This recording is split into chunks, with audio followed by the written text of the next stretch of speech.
Okay, so welcome back guys. With question number 63, we are going to start with the forward contracts. Mostly we are going to discuss about the hedging part of it. Have a look on this question.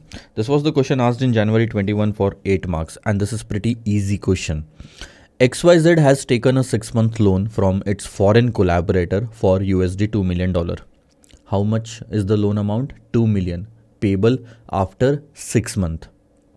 Interest is payable on maturity, that is after 6 months, at LIBOR plus 1%. So if you have taken loan in US dollar, you will be paying the interest in US dollar itself, right? And you can clearly see the US dollar LIBOR is 2%, right? And 6 months LIBOR for US dollar, this is per annum always. Since you are taking the loan for 6 months, the per annum rate are like this.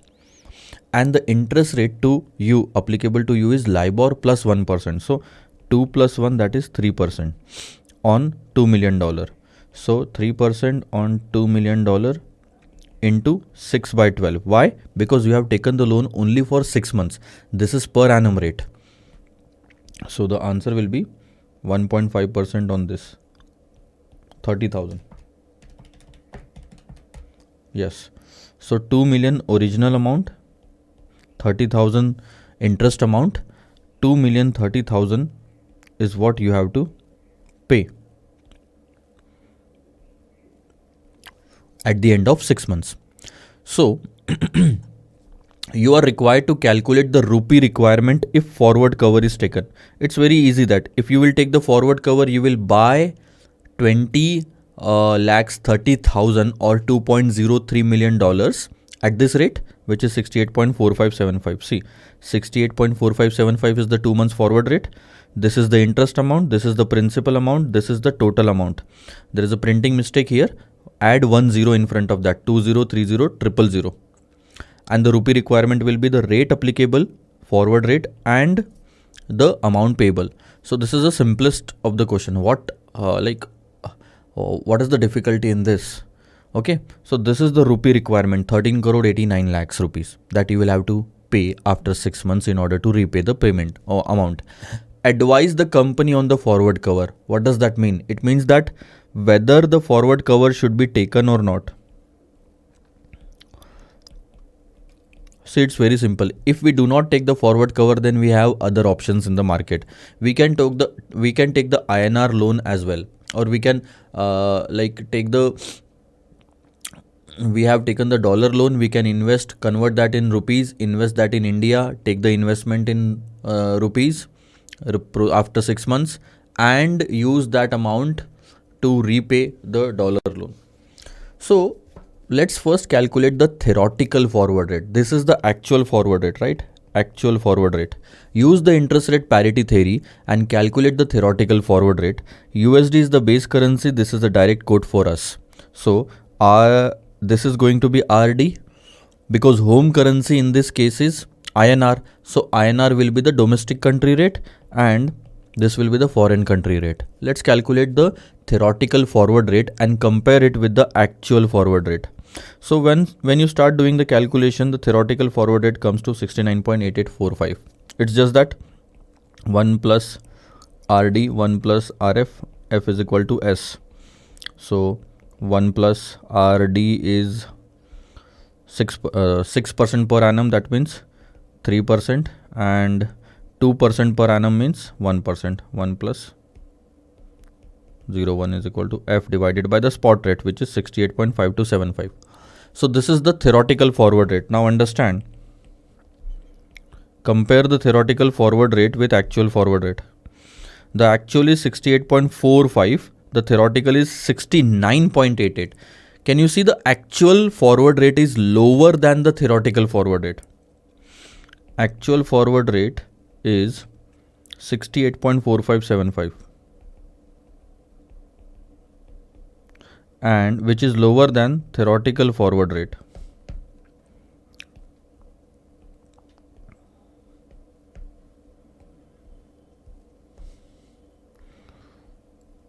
$69.8845.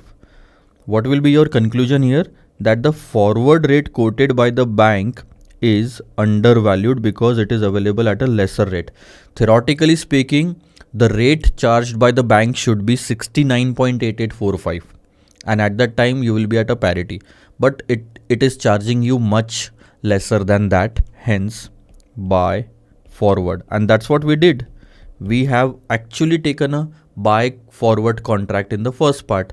So yes, taking the forward contract is justifiable. You can come to this point. The company should take forward cover because as per interest rate parity, the 6 months expected rate, which is 69, is higher than the actual forward rate. Okay. Now the last part of this question, what will be your opinion if the spot rate is 68.4275? So what you have to do is you just have to change this spot rate in the formula. Change the spot rate to 68.4275 and then calculate the theoretical forward rate again. So let me just do that. 68.4275 and we have the new forward rate here. Again, this is also 69.7825. So even if we keep 69.7825, still the answer will be same because the actual forward rate is 68.45, which is lesser than the theoretical rate. Still the forward is undervalued and we should buy the forward. Company should still take the forward cover because it is available at a lesser price. Okay, let's move on to question number 64. Let me see.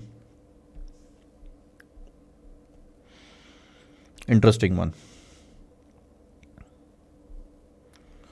A company is considering hedging its foreign exchange risk. It has made a purchase. See, underline the word purchase. That means we are importer.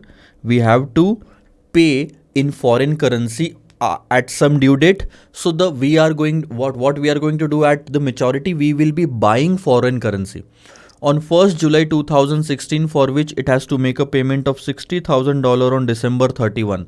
That means after 6 months, we will need $60,000 in order to make the payment to the party. The present exchange rate is 65 and we can purchase the forward at 64 rupees. So we can hedge our risk at 64. The company will have to make an upfront premium of 2% for the forward amount purchased. See.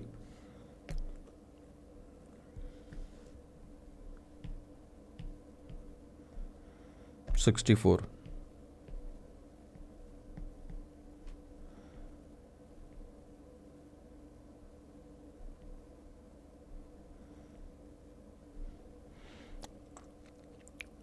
This is 1st of July. This is 31st of December. Keep it like this. Now, the rate today is 65. So the spot rate is 65. Forward rate is 64. What else? Yeah. And you have to make a payment of $60,000 here. And for that purpose, you can take a forward contract today itself. You want to buy the dollars at expiry or at maturity, you buy the forward today because the dollar is asset here. Now, if you will make a payment of $60,000, the total outflow is 38,40,000, and that outflow will be of this date. This is the contract value today itself. You don't have to there is no cash flow for this value today, but you have to make a payment of 1% premium in order to enter into a forward contract. So that is the cost that the bank is charging because you are entering into a forward contract. So that's around 38,400 rupees you will have to pay. Am I right? Sorry, 2% is the charges. So 2% is going to be a little higher amount. 2% is the premium amount. That's 76,800 rupees you will have to pay as a premium and as an expense. Normally there are no premium in the forward contract. Premium is there in the options contract, but it has been given in this question, so we'll take it. And the question is very clear about it, that it is an upfront premium. So this will be a cash outflow at 0 point of time. This is the expense that you will have to bear in order to enter into a contract with the bank so that you can buy the dollars at this price.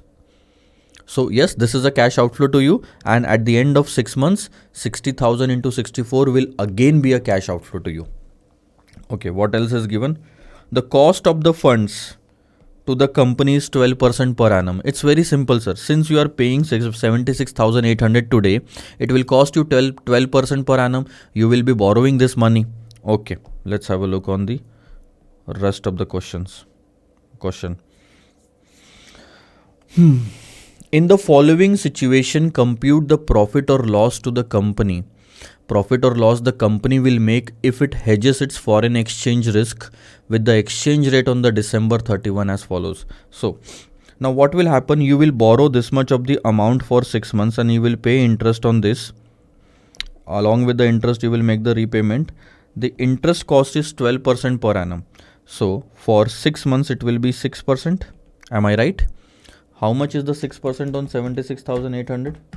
That comes to 4608. Am I right?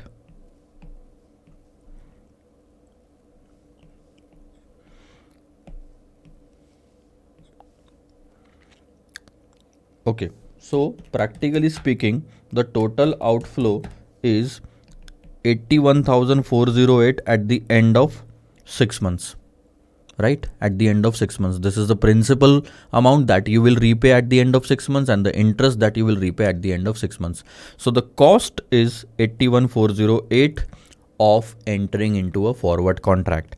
Now the forward contract should give you such a profit that it is higher than 81,408. Only then your decision of entering into a forward contract will be justified. So the profit from the forward contract should be higher than this in order to justify entering in a forward contract. Otherwise, you will have to bear the losses. Now, understand, there are 4 different rates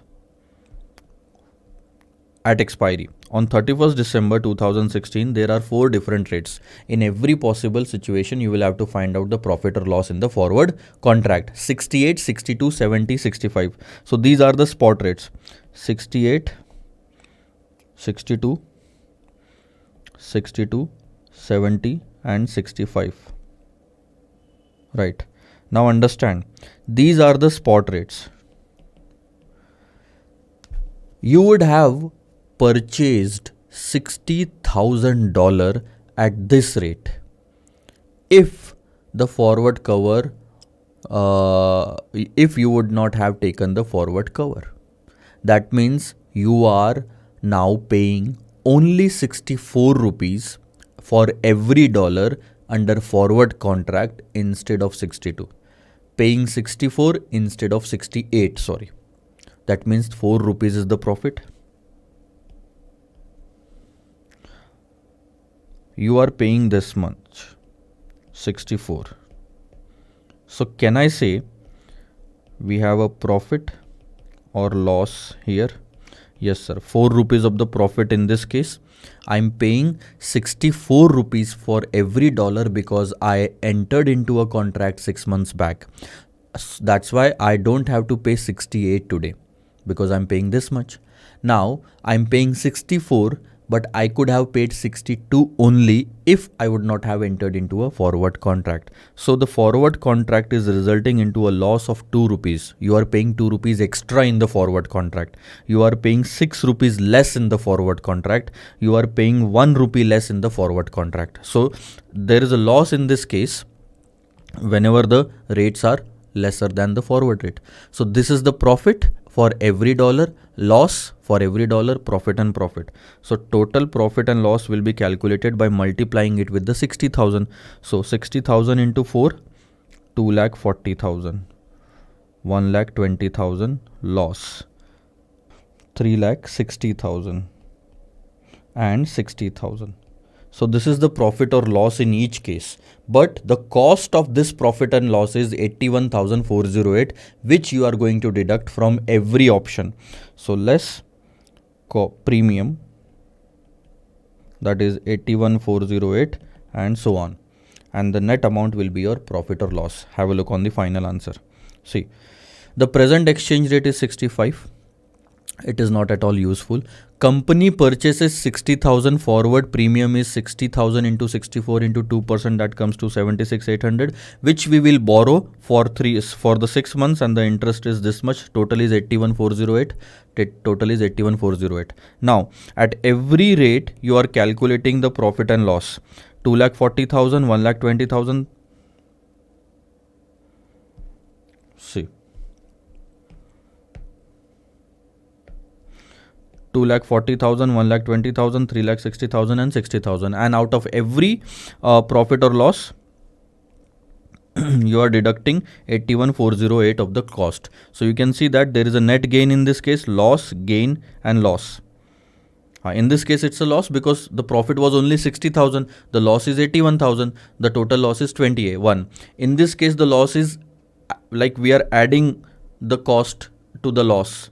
Otherwise, it was profit in all the other cases. That's it. The question is very simple. The net profit or loss is the profit or loss due to the settlement of forward contract plus the cost, or we can say reduce the cost of hedging in that. This is called as hedging cost, premium that you have paid. Okay. Easiest one. You can solve this question as well. Homework. This is again the same thing. See, this is the hedging cost. You will pay the premium of 74,000, the interest for 6 months, 3,700, total hedging cost. And if the exchange rates are 76, 70 and 79. So there is a gain, loss, gain. If there is a loss, see, gain, loss, gain. And if there is a loss, you will add the hedging cost to it because this is a cash outflow. So net gain, loss, gain. That's it. Simple. I'm putting the next question also for you. It is the same premium, interest, total hedging cost, and there are only two rates. So gain, loss. If there is a gain, you are going to deduct the hedging cost. If there is a loss, you are going to add the hedging cost. Let's move on to question number 67. Let me see if 67 is a little different. Yeah, it's the same thing.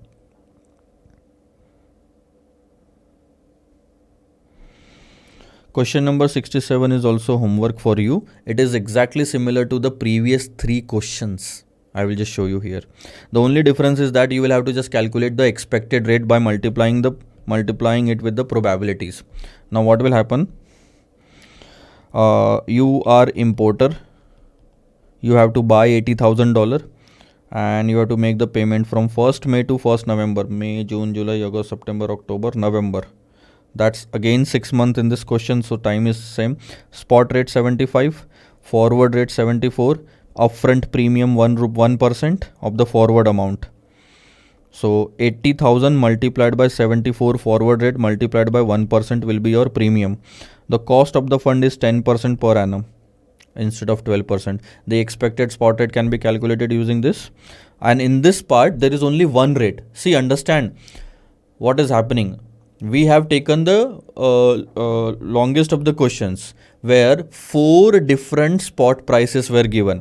In this part, 3 prices are given at the expiry or maturity, and in this part 2 prices are given, and in the last part only 1 price is given for the maturity. 4, 3, 2, 1. See, the expected. There are 2 questions that they have asked. If you do not take the forward contract, what will happen? You will keep the position open. That means whatever is the spot rate, at that rate you are going to buy the dollars, that is 80,000. So what you did is you multiplied every rate with the probability.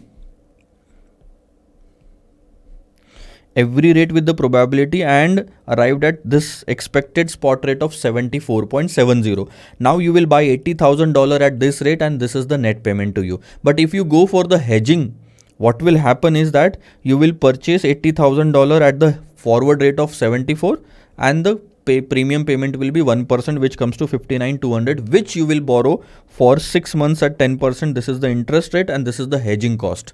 62,160 is the hedging cost, and what will happen at the end of 6 months? You will be paying 80,000 at the agreed rate of 74. Don't calculate the profit or loss in this question. In this question, they are just saying that what is the net outflow at the end of 6 months in order to buy 80,000. In the previous question, they asked us about the profit and loss. That's why we compared the spot rate with the forward rate.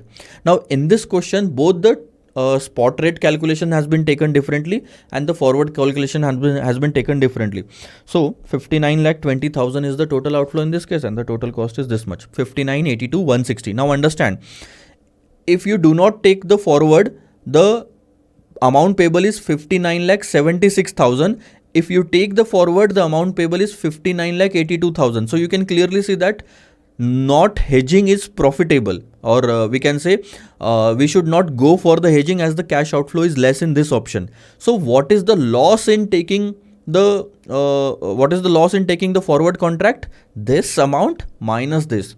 The extra that you are paying in the forward is 59,76,000. Let me show you. 59,76 minus 59,82,160. That comes to 6,160. Okay. Now, if we solve the same question, what is the question asking? Let me just go through it. They are asking the company can hedge its position in the exchange market at this rate.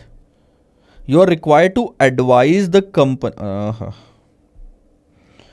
Advise the company of suitable cover. Instead of so much of the clutter, you can solve this question in the same manner as the previous 3 question, and you will get to the same loss of 6160. I will just show you.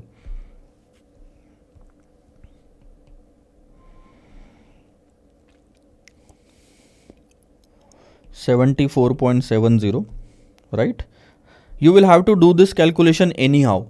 Probability multiplied by the spot rate. You will also have to do this much of the calculation anyhow, the hedging cost, no matter what the prices are. First do this, then do this, and then simply, I will tell you, simply compare the 74 of the rate that you can buy $80,000 at 74, or this would have been the spot rate. So we can clearly see there is a saving in forward. At first, there is a saving in forward for 70 paisa. Since you have taken the forward, you are buying every dollar at 74 instead of 74.70. So there are 2 things. Gain under forward is 80,000 multiplied by 0.70 paisa. That comes to 56,000 rupees of the gain. But the problem is the premium that you have paid is little higher than the gain that you have earned. So the premium is 62,160. You can simply show this, and 6160 will be your loss. In the same manner that you have solved the previous questions. Okay, sir. Let's move on to the next part. This is an interesting one. Question number 68. Let's have a look on this. Following information relates to AKC Limited. Okay, sir. Which manufactures some parts of an electronic devices which are exported to USA. Okay, sir. Japan and Europe on 90 days credit term.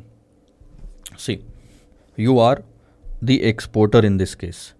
So variable cost per unit is in terms of rupees. So you are purchasing the material from India itself. Export sale price per unit. But when you are selling it to every country, you are invoicing in their own currency. If you are selling to Japan, yen is the currency, USA, dollar is the currency, Europe, euro is the currency. Receipt from sale due in 90 days. This much of the receipt is due in 90 days. Now you can easily calculate the number of units that you have sold if you divide the total receivable by the selling price per unit. Okay. Now the total number of units has been calculated. You can multiply it with the variable cost per unit to arrive at the total variable cost in terms of rupees. Foreign exchange rate information is given to you, and you can clearly see that the rates are given indirectly. It's an indirect quote to you, IDQ. Rupee in every case is the base currency. So please understand, while picking up, this is where a lot of students will make the mistake. While putting a requirement to the bank, put it in terms of the base currency. What exactly you want to do with the rupee. Whether you want to buy rupee or sell rupee, that's what you have to decide. Advise AKC Limited by calculating average contribution to sales ratio whether it should hedge the foreign currency risk or not. It's very simple, sir. If you hedge the foreign currency risk, the forward rate will be applicable because you will be converting the receivables at this rate. Only receivables are in foreign currency. Payables to are already in rupees. And if you do not hedge the foreign currency risk, you will convert them at 3 months spot rate. That's it. So on the selling side only you have the two different rates. Otherwise variable cost is same for both the options. Whether you hedge or not, it is already in terms of rupees. So what will you do? The very first thing is I will just explain that. Take the receipt in the first row, take the selling price in the second row, calculate the number of units in the third row, multiply it with the variable cost in the fourth row, and the fifth row will be total variable cost to you. Okay, sir. And the question is very clear that you have to explain this by calculating average of the contribution to sales. That means average of all the three companies. See, this is a pretty good question. This is the sum due. This is the selling price. This is the unit sold. Multiplied it with the variable cost. This is the total variable cost. Now all the variable cost are in rupees. So this is the point where you made the total of all the variable cost. Understand that you cannot total 78 lakh yen, $1,02,000 and 95,000 euro. You cannot do the total of this because the currency is different. Now in this case, the variable cost, the currency is rupees, and that's why you calculated the total variable cost, which is a 1,07,000 or 1 crore 7 lakh. Now, now from this point, the hedging part will start. From this point to this point, we will show what is the result if we hedge, and from this part to this part, we will show what is the result if we do not hedge. If we do the hedging, the 3-month forward rate for selling is there. Obviously, see, if we do the hedging, what will happen after 3 months? After 3 months, we will receive 78 lakh yen and we would want to sell those yen. Most of the students will make the mistake like this. I will just show you. You want to sell yen, bank will buy yen, and that's why you will take this rate, the buying rate, which is totally wrong because this is not the buying rate of the bank for yen. This is the buying rate of the bank for rupees. Rupee is the base currency. So put the requirement in terms of rupee, you will never make a mistake. In terms of base currency, you will receive the yen after 3 months from the party. You will sell those yen and buy rupees. You want to sell yen, buy rupees. You want to buy the base currency, which is rupees. Bank will sell it. This rate is applicable. And this will be applicable in all the 3 cases because in all the 3 cases we have exports. In all the 3 cases, rupee is the base currency. So every time this is going to happen. Be very careful while picking up the rate. Otherwise, the rest of the question is very easy. Now, just divide 78 lakh yen by 2.427 yen. This is also in yen. 2.427 is yen per rupee. 0.0216 is dollar per rupee. 0.0178 is euro per rupee. Both the currencies are same. See, 78 lakh is also yen and this one is also yen. Divide it. You have to divide it to convert it into sales in terms of rupees. See, 2.427, divide it, rupee value. So, 78 lakhs. How did we calculate the rupee value? I will just write it here. If this is A and this is B, I will just do A by B.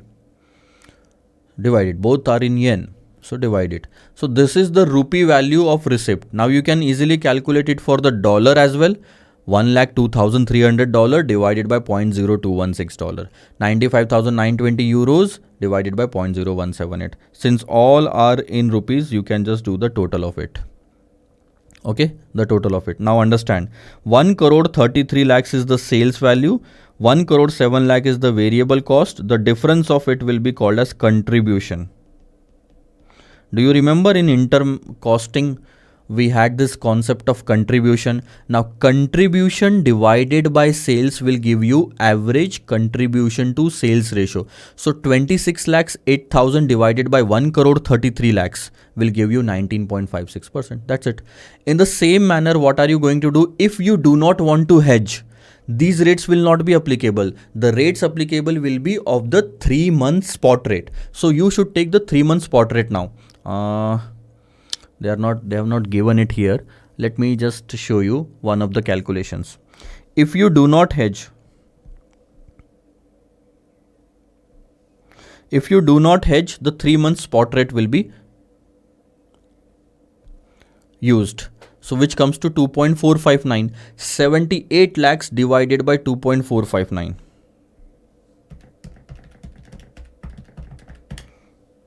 Yes, this is 78 lakh yen divided by 2.459. Simply spot rates. In the same manner, $1,02,300 divided by the dollar spot rate. 95,920 divided by the euro spot rate. So you will get the sales. Variable cost will remain same as 1 crore 7 lakh 30,000. 1 crore 7 lakh 30,000. You will calculate the contribution, and you can see contribution divided by sales is 19.17%. Average contribution. Average means total of all the three. And contribution to sales ratio, higher the better. So we can clearly see the higher rate is when we are hedging the risk. So the ultimate answer is we should hedge the risk. A Limited is advised to hedge its foreign currency exchange risk as the average contribution to sales ratio is higher in that option. Easy. The only difficult part I think in this question is to pick the rate. Most of the students will make this mistake because rupee is the base currency. Whatever is the base currency, put the requirement to the bank in that currency itself. If you want to buy the base currency, bank will sell the base currency at ask rate. If you want to sell the base currency, bank will buy the base currency at bid rate. Okay, sir. Let's move on to the next question now. See. This is again related to the forward contract, that whether we should take the forward cover or not. There are 4 different rates that will be covered under this question. Have a look. JKL Limited, an Indian company, has an export exposure. We are exporter. That means we are about to receive 10 million euro, Japanese yen. Payable August 31, 2014. Now don't get confused with the word payable. This is our export exposure. That means we are about to receive payable by the other party on 31st January, 31st August 2014. Japanese yen is not directly quoted against Indian rupee. If the direct quote of Japanese yen against Indian rupee is not available, simply we have to use the cross rates. The current spot rates are INR per US dollar. You can see this US and then the dollar is the symbol. Don't misunderstand. We can say, don't get confused or mistaken by the presentation. It is not in ISO format. It is simply INR per dollar 62.22. Japanese yen per dollar this much. It is estimated that the Japanese yen will depreciate to 124 level and Indian rupee to depreciate to 65 level. Okay. So it's better to solve this question with the timeline. This is question number 69.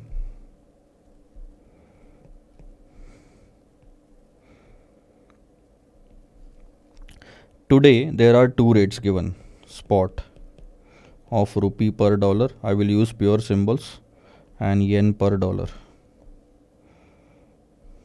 62.22, 102.34. 62.22, 102.34. 102.34. Okay, and we are expecting that this rate will, this is expected now.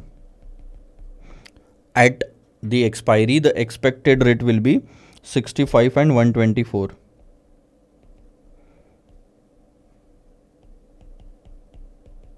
Okay, what else? The forward rates are also given for August. For expiry 66.450 forward. Rupees per dollar 66.50.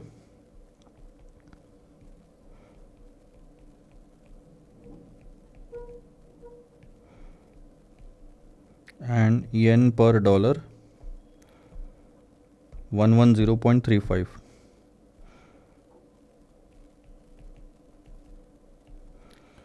Okay, this is the forward contract. You can hedge yourself against the expected rate, with the help of forward contract. Okay, required. Calculate the expected loss if hedging is not done. If you do not hedge, forget about this forward rate, then the loss will be the difference between these two. The difference between these two will be the expected loss. The difference between these two will be the profit or loss due to forward contract, and the difference between these two will be the profit or loss due to again hedging, if the hedging is done or not, because you entered into hedging. Okay, let's compare once again with another rate. And if in actual market, we can say actual spot rates on August are this, then whether your forward cover, whether the decision to take the forward cover was justified. So this is now the actual rate.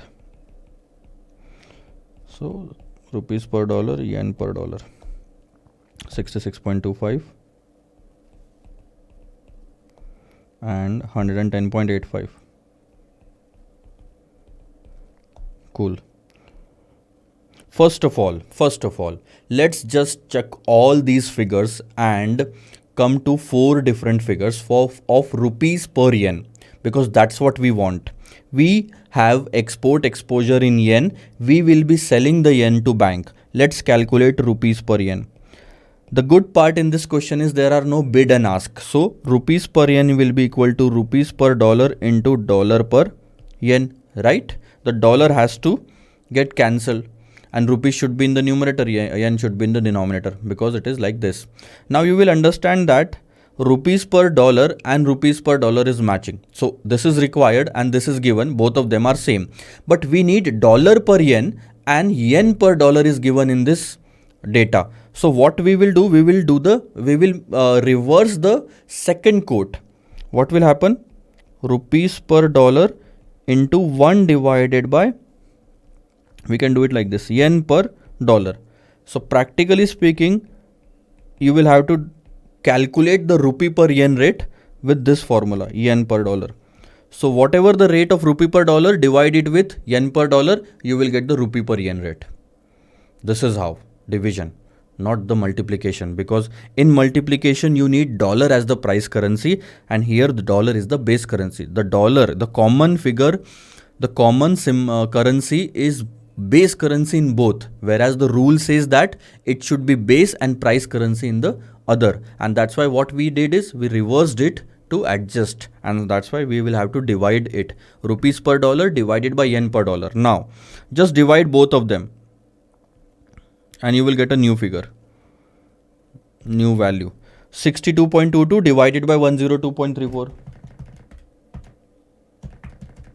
You will get 0.6080. 66.50 divided by 110.35, 0.6026. There will be rounding of differences because I'm rounding off the values till 4 decimal.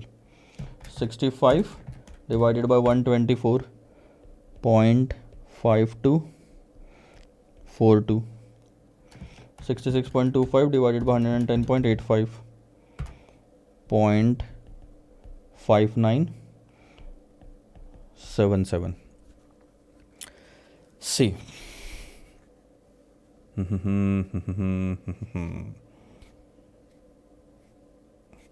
Now what the question is asking us, the very first part is, calculate the expected loss if hedging is not done. How the position will change if we take the forward cover.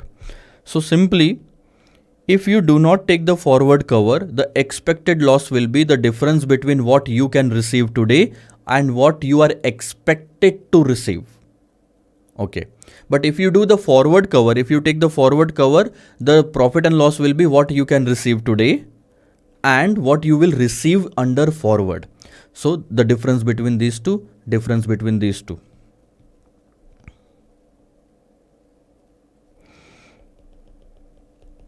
expected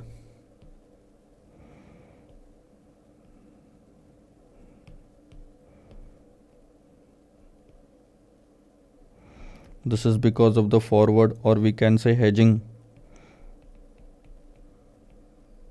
and the last one hedging profit and loss, and the last one will be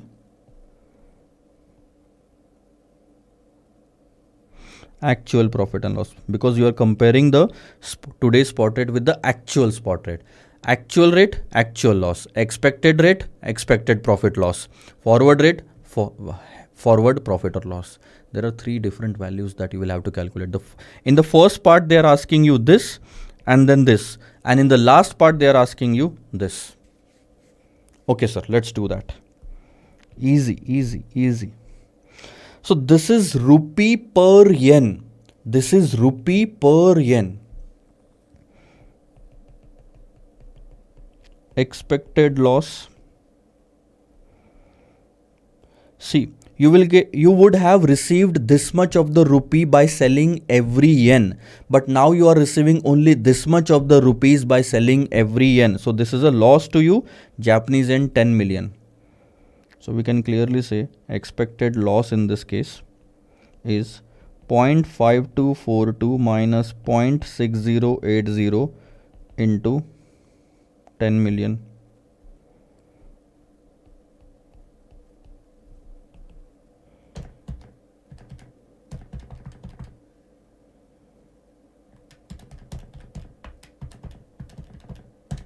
$8,38,000.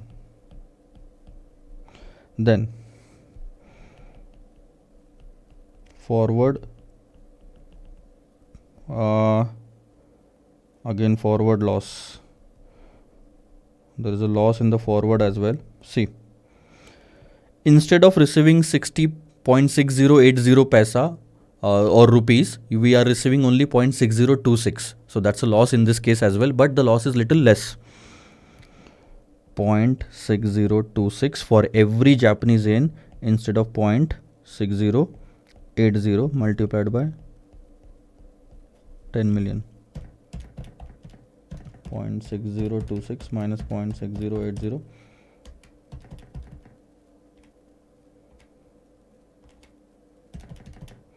That the loss comes to 54,000. Do you get that?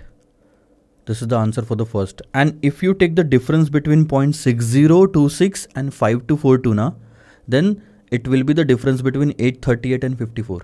The difference between 838 and 54.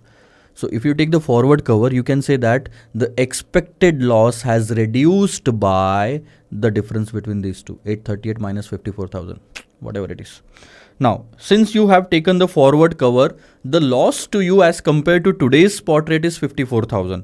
This is the answer to the first part. The answer to the second part is, what would have been the loss at actual rates? Actual loss. Is it a loss at actual rate? See, instead of receiving 0.60 rupees, you are receiving only 0.59. So actual loss is 0.5977 minus 0.6080 into 10 million.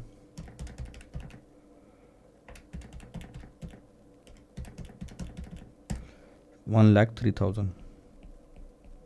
So you can see that in all the three cases there are loss. If you go for the hedging or not, if you do not go for the hedging, the expected loss is this much, but the actual loss is 1,03,000 only. So it's better to go for hedging because the loss is lowest in that case. And when you compare it with the actual loss, the difference between these two will be the answer. When you compare it with the expected loss, the difference between these two will be the answer. The other way of solving this question is to compare these two rates. Forget about the today's spot rate, as anyhow we are not going to receive the money today. So you can compare 0.5242 and 0.6026. The difference between these two will be the difference in 8,38,000 and 54,000. And you can clearly see that if you go for the forward contract, you are receiving more money.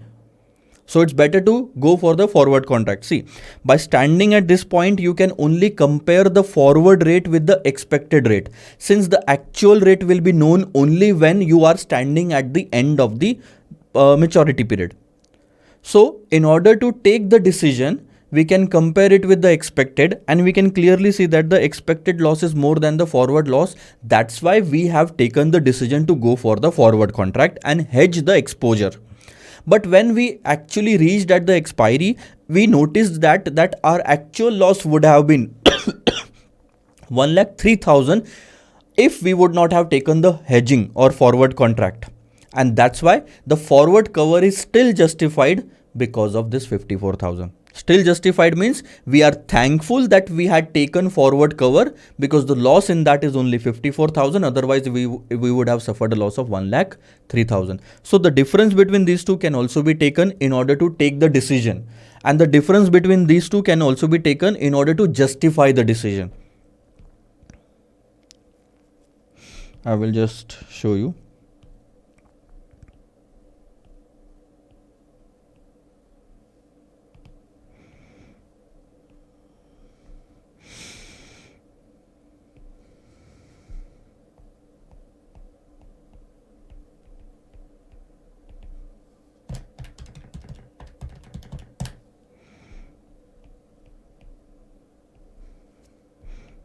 What will I call this 6,84,000?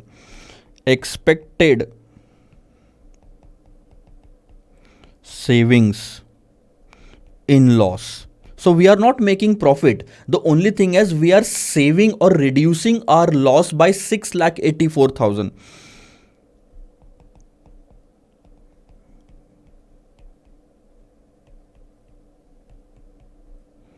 If we go for forward cover.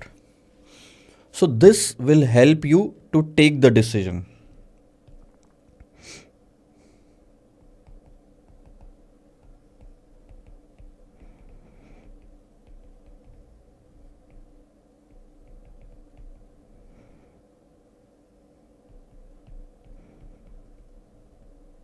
Right? Now come to the other side of the story. 54,000 and 1,03,000. What will you call this? 1,03,000.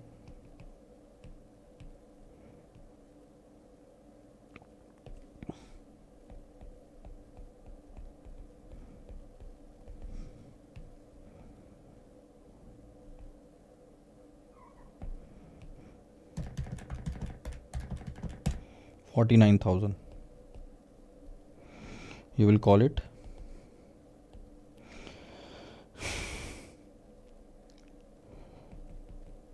actual savings in loss if we go for forward cover. And this decision helps in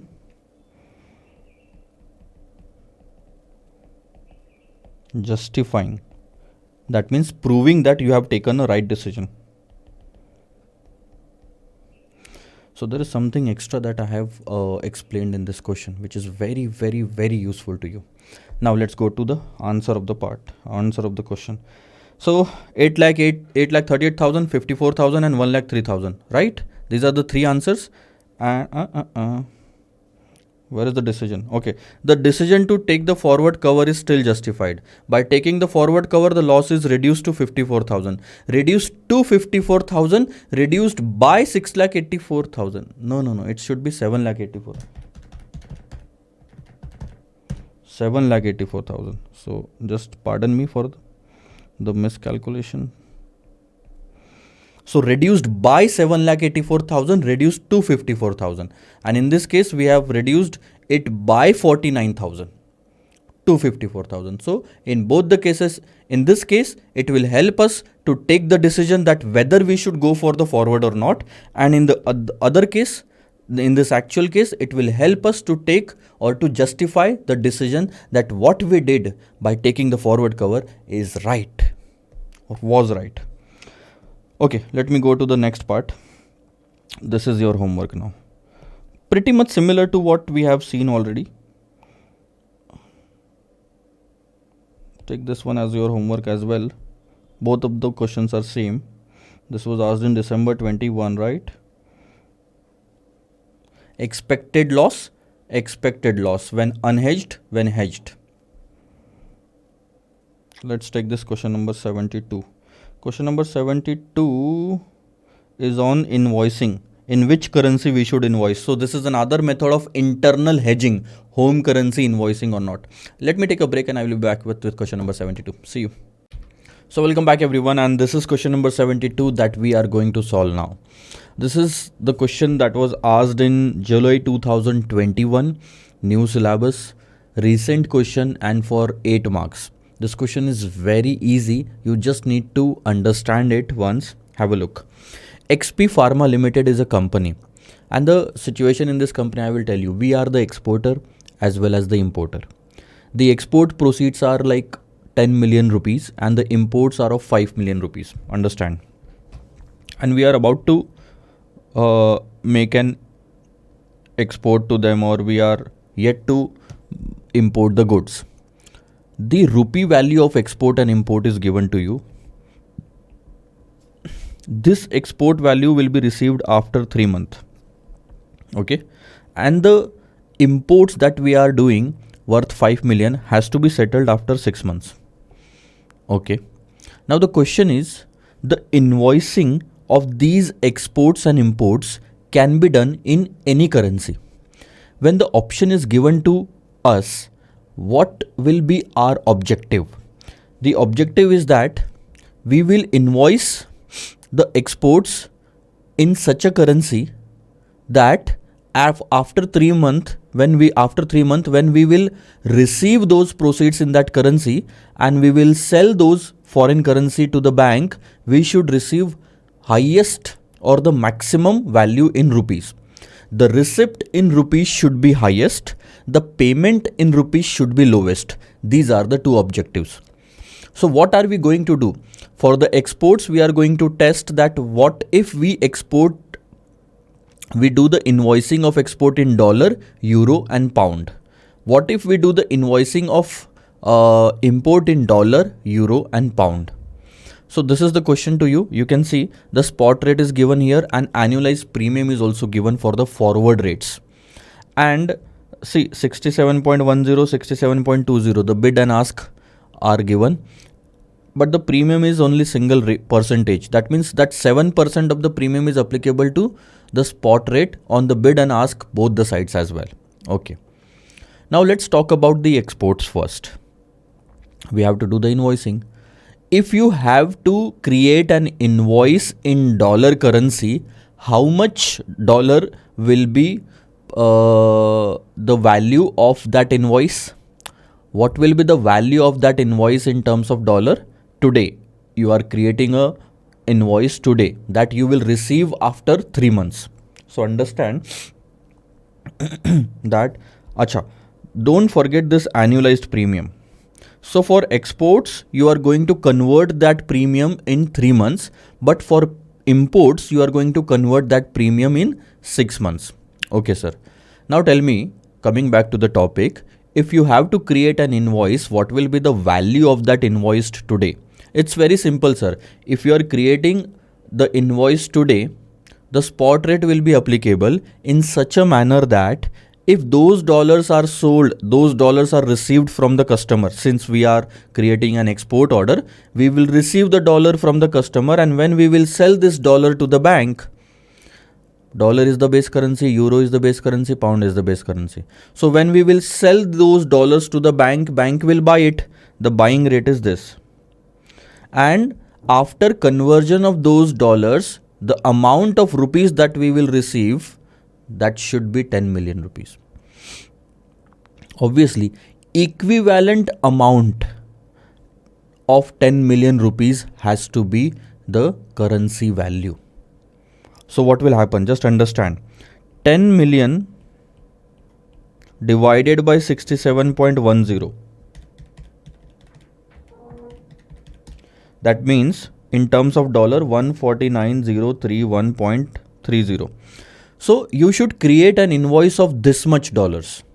This is the equivalent dollar value of 10 million rupees. Because if the customer pays this much amount to you today, you will sell this to the bank. Bank will buy it at a bid rate, and the result will be 10 million rupees. So you should create an invoice in such a manner that if that foreign currency is received today and sold to the bank today itself at bid rate, then we should get 10 million rupees. Okay, 149,031. So what are you going to do while creating the invoice in euro? You will divide that 10 million rupees with 63.15. In terms of pound, you will divide that 10 million with 88.65. Okay, now understand. So this is just a creation. 67.10, 63.15, 88.65. Let me just check the values once again. Yes, all these are the bid rates. Now, this is the most important part. Calculation is not that important, sir. The important part is to pick the correct rate, because once you take the wrong rate, this is the start of the question answer, and if you take the ask rate, the entire answer will be wrong. You will not even get any step marking. So try to understand that. Just a second. Okay. So what you are doing is you are dividing it with the bid rate and coming to the foreign currency value, so that if this foreign currency is sold to the bank today itself, you will get 10 million rupees in each case. Now you have created an invoice. This is supposed to be received after 3 months. Now you need a forward rate of 3 months, right? How to calculate that, sir? Sir, very simple. I will just show you.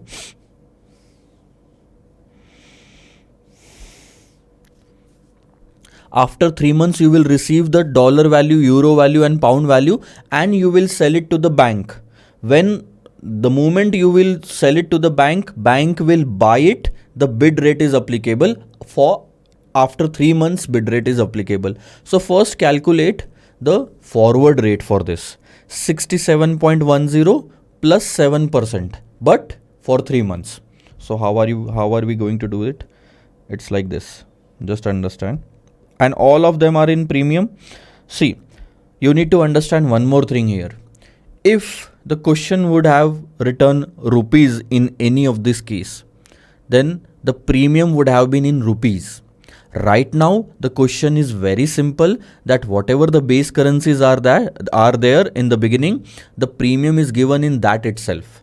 If they want to make the question difficult, in one of the three values, they will put rupees.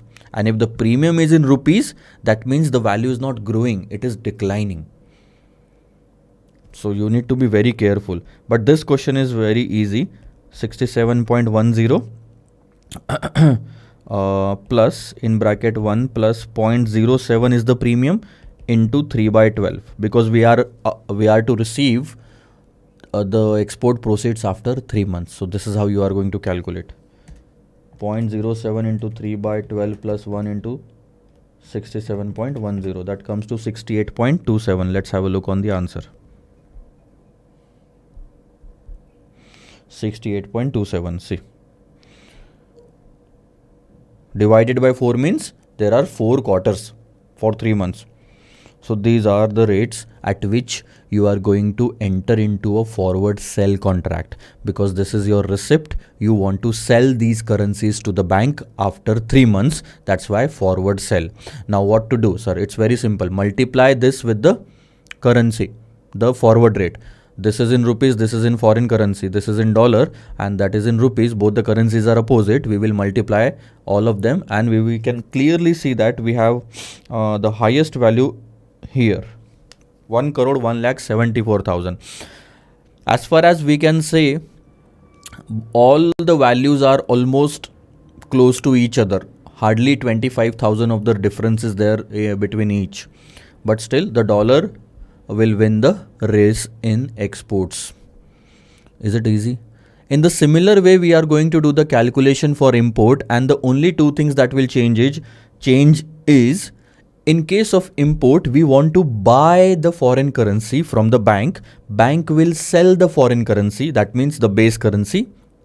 So ask rate will be applicable first, and instead of dividing it by 4, dividing the premium by 4, we will divide it by 2 because of the semi-annual part. After 6 months, we are going to make the payment. So there are only 2 6 months in a year. See, you can clearly see the difference. Instead of 4, we have 2, and these are all ask rates. That's it. And again you multiply, and you see that in this part, in the imports, we have 5 million. So 50 lakhs divided by the ask rate. 50 lakhs divided by the ask rate. This is also the forward rate. Multiply it, and you will see the lowest value is here, 51,25,070. So we should invoice the exports in dollar and imports in pound. That's the final answer. Export in dollar, import in pound. Isn't it easy? Yes, sir. The calculation will take time, and the most important part is this: picking up the bid and ask rate. One small mistake and the entire 8 marks. You will just lose that. And you be right at those bid rate and ask rate, and then you will see that your total marks will jump by 8 marks. Because rest of the question is very easy to solve. Okay, sir, let's move on to the next part. Question number 73. From this part, we are going to enter into forward, future, option, swap, derivatives. So till now we were we can say that we were using the internal hedging method. But now we are going to enter into external hedging concept, where we are going to use the forward, future, options and swaps in order to hedge the foreign currency risk. This is a great question. Have a look. Telerial Trillium, a UK company. So first of all, your home currency is pound, is in the process of negotiating an order amounting to 5.5 million euros. Okay. With a large German retailer on 6 months credit. That means that German retailer will pay us 5.5 million euros after 6 months. And if successful, this will be the first time for Telerial Trillium has exported goods into the highly competitive German market. The Telerial Trillium is considering following 3 alternatives of managing the transaction risk. Do you know that we have a transaction risk here? Because our currency is pound and we are invoicing them in euros, which is about to receive, which we will receive after 6 months. And God knows what will be the rate of euros per pound on that date, or pound per euros on that date. So that's why we are saying that there is a transaction risk which we need to hedge. And there are 3 options given in the question. First option, Mr. Grand, the marketing head, has suggested that in order to remove the transaction risk completely, Telerial Trillium should invoice the German firm in sterling. Sterling is our home currency. You can say we are from UK, the pound, sterling is our currency. So basically he is suggesting to go for home currency invoicing. Just like we did in the previous question. The home currency was converted into foreign currency. Here foreign currency will be converted into home currency. That means if the German party, understand, if the German party gives you the 5.5 million euro today itself, then what will be the rate at which you will convert that and get the pounds? And that will be your invoice value in pounds. That is sterling pound. So we will sell euro, understand, we will sell euro, the bank will buy euro, so that's why the bid rate is applicable. Wrong, sir. Because I will tell you, all of this decision has been taken on the basis of what you want to do with the euros. You never bothered to first look at the quotes and find out what is the base currency. The quotes in this question are given as indirect quote. That means our own home currency is a base currency in this question. Just have a look. The spot rate is euro 1.1980, 1.1990 per pound. So at bid rate, the bank is buying pound. At ask rate, the bank is selling pound. Now put the requirement in terms of pound to the bank. So let me come to the first point again. German party will give, we are the exporter, we will receive the euros from German party. And if we want to invoice them in home currency, just understand, home currency, we will assume that if the German party gives all those euros today itself, then we will sell them to the bank. So what we want to do with the euro? Sell them. But this is not the base currency. Base currency is pound. That means we want to buy pound. If we want to sell euro, we want to buy pound. If we want to buy pound, bank will sell pound, which is the base currency. That means the ask rate is applicable. Correct, sir. Very much correct. Only if this statement would not have been given in this question.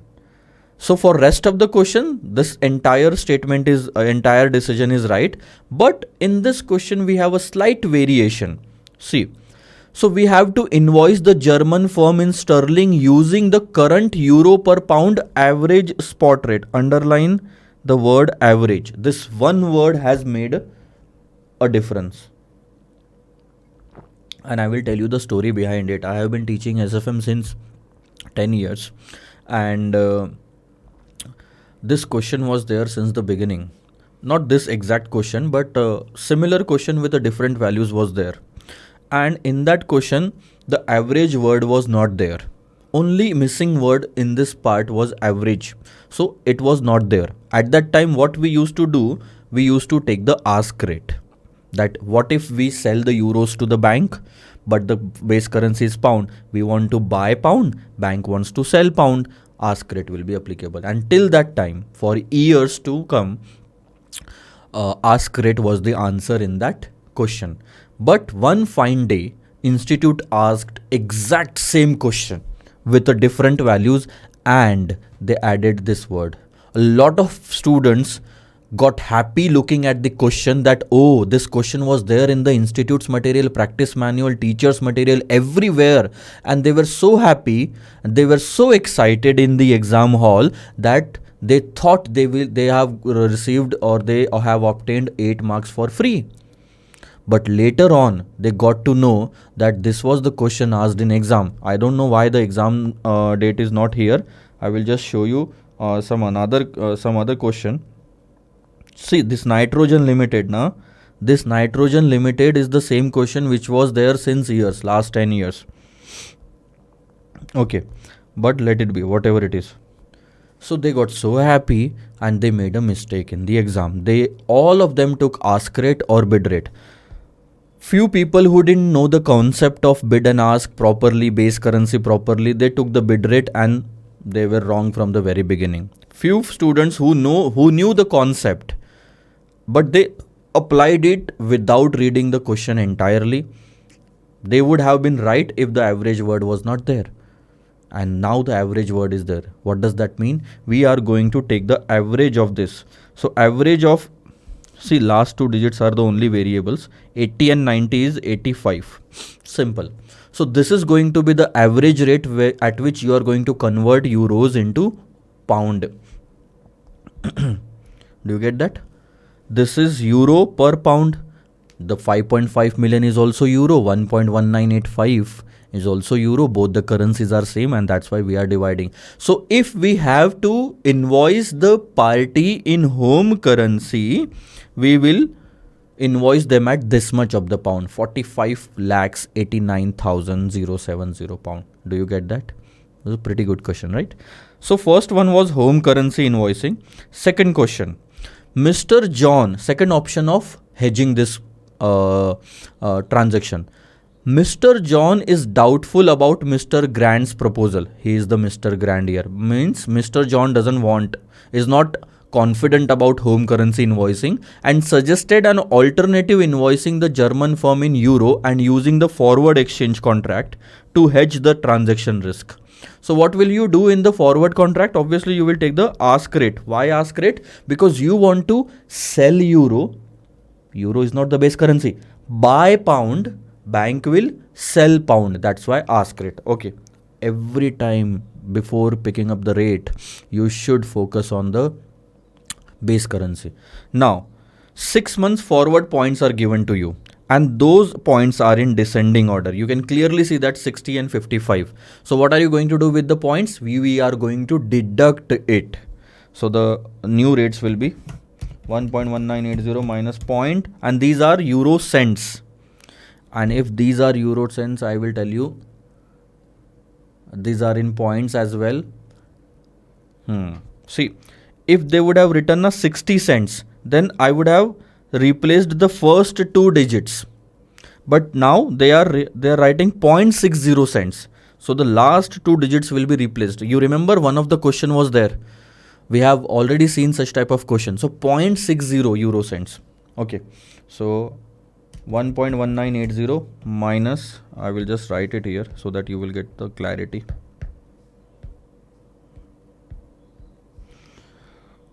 1.1980, 1.1990, 0.0060, 0.0055,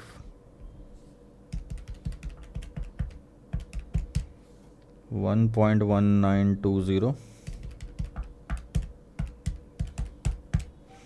1.1935. Okay. So which rate will be applicable? The ask rate will be applicable in this part. Let's have a look. Do you get this? 1935. This is the receipt. So if you contract with the bank today itself, 46 lakh pound will be received. I think it is better than home currency invoicing. In home currency invoicing, you are receiving only 45 lakhs pound. It is 46 in this case. Now comes the new part. That is currency futures.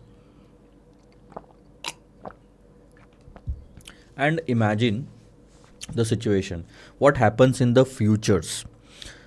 In futures, first of all, to start the transaction, you will deposit initial margin, and to end the transaction, you will take opposite position.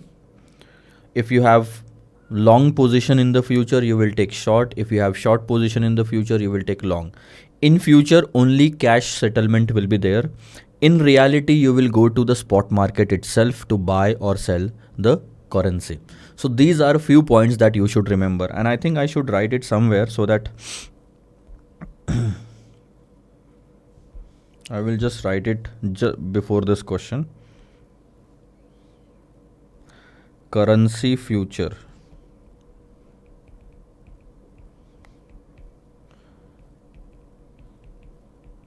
Start the transaction.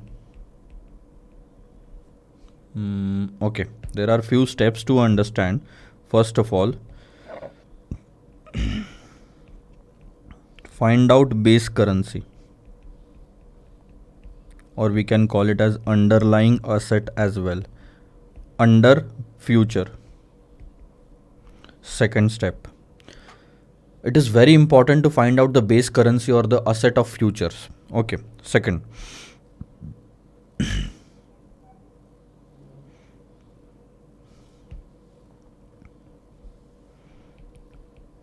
what do we want to do with that currency?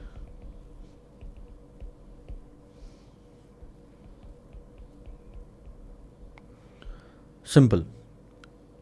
We would want to sell that currency or buy that currency, whatever it is. sell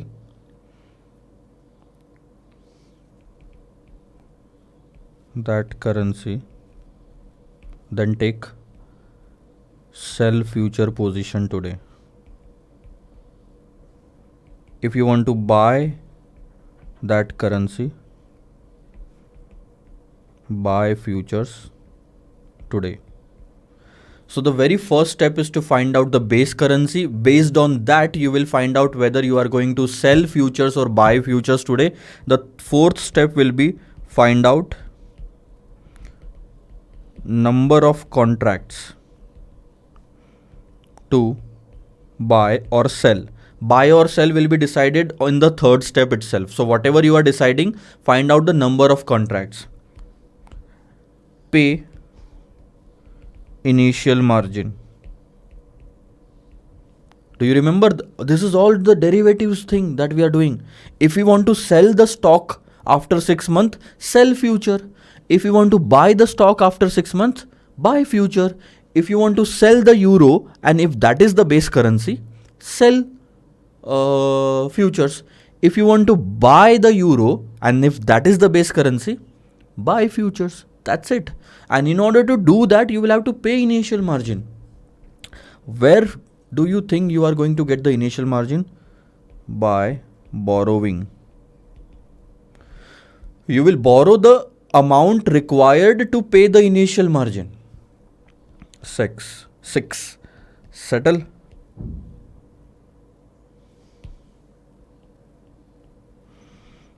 at expiry. Settle futures with opposite position.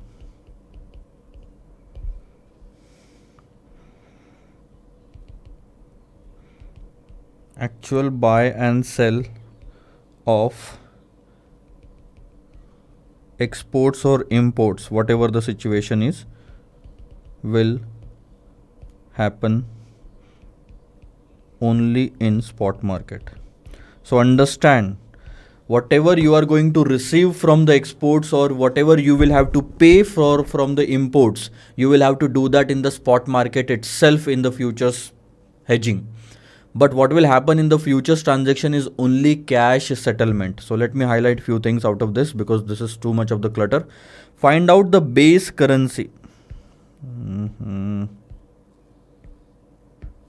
Find out the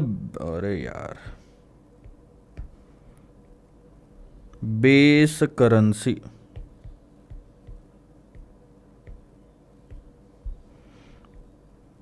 Okay. Then decide whether you want to sell future or buy future. Then find out the number of contract. Then pay some initial margin. Then at expiry settle futures. And you are going to do the real transaction in the spot market itself. So whatever you have received or paid in this by settling the futures, that will be the one cash flow, and second cash flow will be of the spot market. Third cash flow will be of the interest that you will be paying on borrowing initial margin. One more thing to remember, initial margin is an amount which you borrowed at the beginning and paid to the stock exchange. So the principal amount is inflow and outflow at the beginning, and at the end also we will receive the what we can say initial margin from the stock exchange, and we will pay it back as a repayment. So principal amount of initial margin will be a cash inflow and outflow at the same time. We can ignore that and only consider the interest that we have to pay on that borrowing. So there will be some certain questions where you will see only interest on the initial margin borrowing, because the initial margin will be an inflow and outflow at the same time at the expiry. So now look at this question. We are going to practice everything, man. Just a second. Third part. Messrs. Royce, CFO is agreed with the proposal of Mr. John.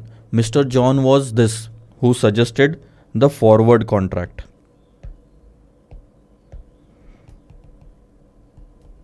Okay. But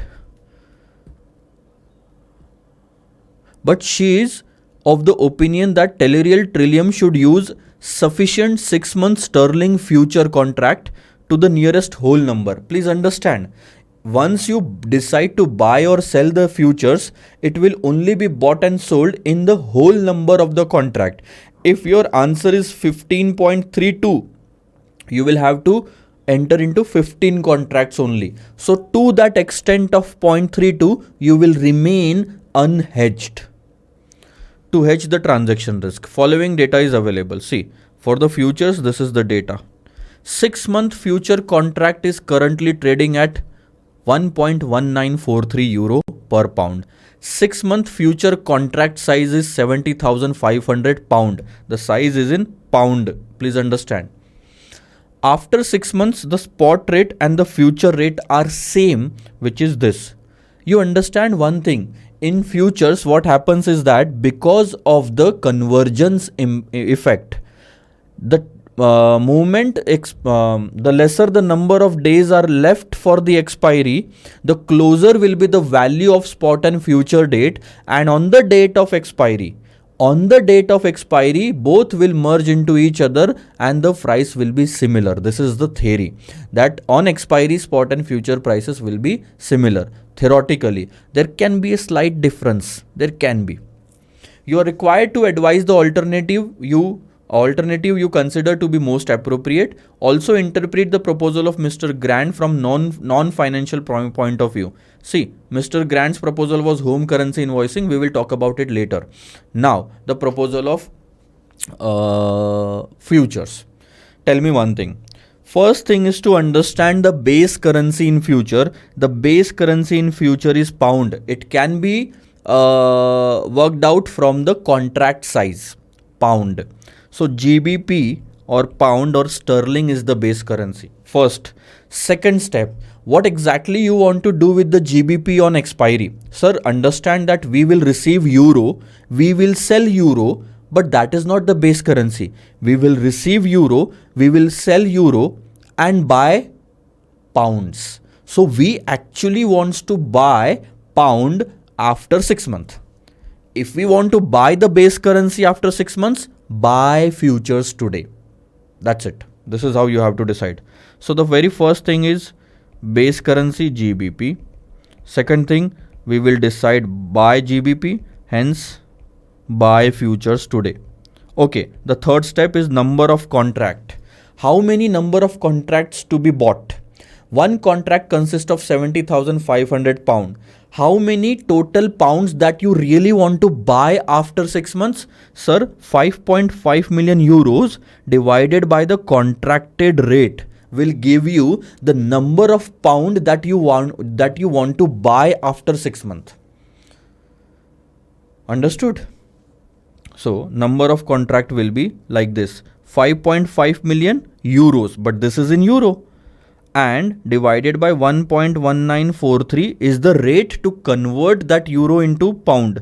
Now the entire numerator can be converted easily into pound, divided by 70,500 pound in one contract.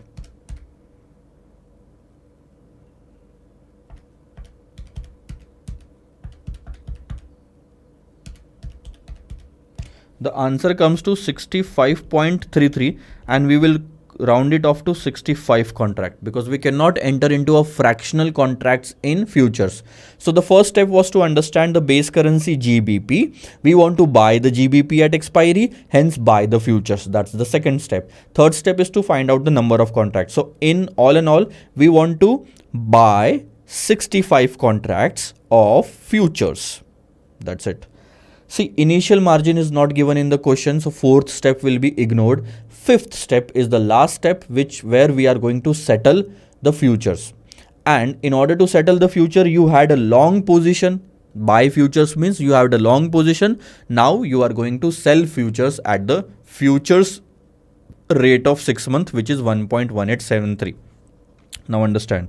I think they have given the data here.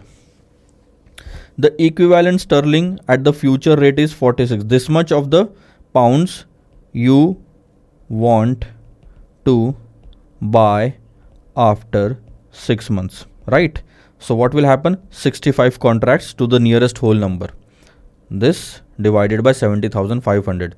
Okay, and you will take a buy position at this price, the beginning price. What will happen? You will settle it at the sell future price, which is the spot price. So every pound was purchased at 1.1943 euro and sold at 1.1873 euro. There is a loss of 0.0070 euro per pound. On every pound we have lost this much. How many pounds did we contract for? Sir, 65 into 70,500. We contracted for this much of the pound, and on every pound we are losing this much. So whenever we are going to multiply this much of the euros, we are losing 0.0070 euro on every pound. And this much of the pound we have contracted with the exchange. So the pound contracted multiplied by the loss per pound will give you the total loss in euros. That's it. What will happen? This is cash outflow to the exchange.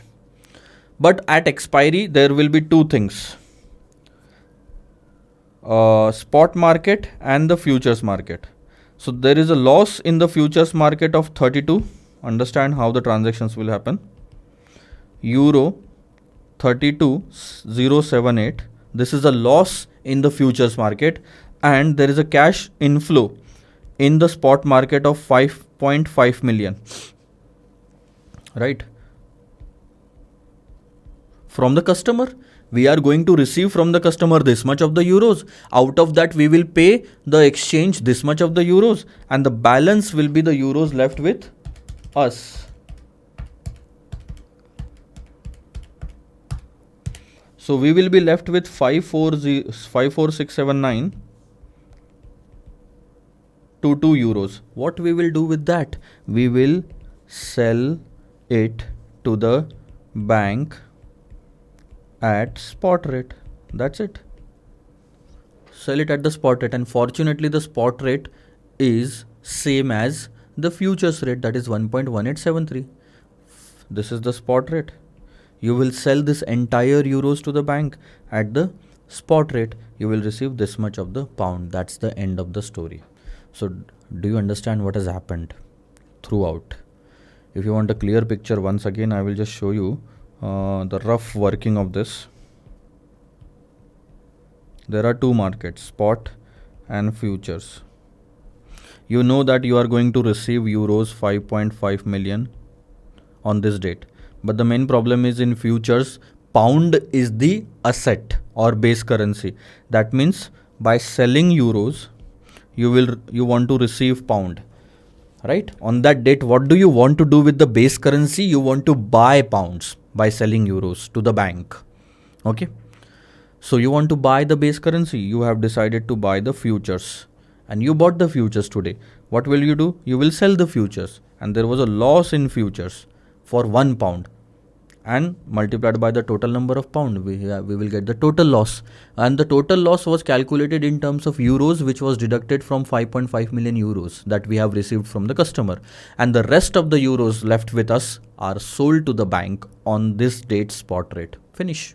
We will get the pounds. And now you can clearly see that 46 lakhs pound in this case, if we go with the futures, 46 lakhs 5,000, and with the forward 46 lakhs 8,000, and home currency invoicing is 45 lakhs. So check this option. We will go with the forward hedging because this option is giving us highest amount of pound. Further in proposal of option number 2 is preferable because option 1 and 3 gives the least receipt. Now the last question, just a second. The last question was, interpret the proposal of Mr. Grant from the non-financial point of view. Mr. Grant was asking us to invoice the customer in home currency. Non-financial point of view. Just imagine you are forcing the customer to pay our home currency. Euro is his home currency. If he is becoming our customer, he will be very happy if we invoice in his currency. If we force them to pay in our currency, what will happen? We will shift our exchange rate risk to the customer, and because of that, the customer might shift the vendor. He might not place the order with us. Just because of that exchange rate risk, we are at the cost of losing the entire customer. He may not like this. Why? He will say that why I should take the risk of exchange rate? I just need the product in my country. I'm buying the product from you. Please invoice me in my own currency, 5.5 million euros. So the risk of home currency invoicing is loss in the customer or losing customer. Have a look. Further, in case of proposal 1, there must be a doubt as to whether this would be acceptable to German firm who was the customer, as it is described as a competitive market and Trillium is moving into it first time. You might write down couple of more things that the Trillium can lose the customer because of the home currency invoicing. Okay, sir. This was the question, and what you can do.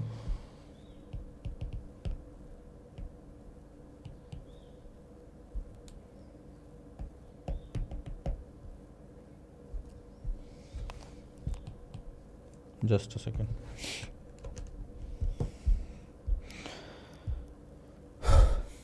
Understand that now. The second question number 74, Nitrogen Limited, is exactly same. We are from the UK. Again, instead of 5.5 million, there is a 4 million of the invoice. We will receive it after 6 months. First question is to invoice him in sterling, that is home currency invoicing. Second one is the forward contract, and the third one is the futures contract. You can see the rates are exactly given like this. But in this question, there is no average rate for the home currency invoicing. So you can clearly see that we will be using ask rate in this case. Ask rate, because pound is the base currency, 1.1770, 1.1770. For converting the euros to pound, we are using the ask rate, and then the forward rate and the future contract will be exactly like the previous one. In this case, we will have some profit in the futures contract. So this profit will be added to the 4 million that we are going to receive. Just imagine, at expiry, there will be two things. Customer will pay us $4 million euros, and from the exchange also we will receive profit, and the profit is in terms of euros.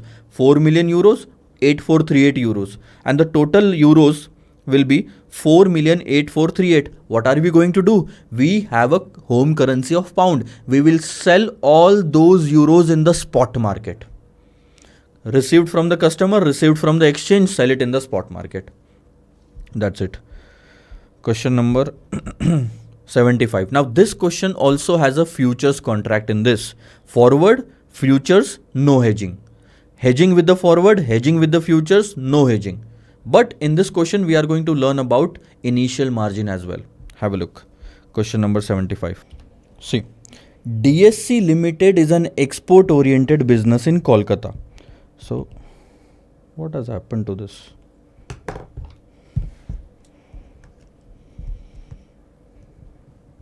Just a second.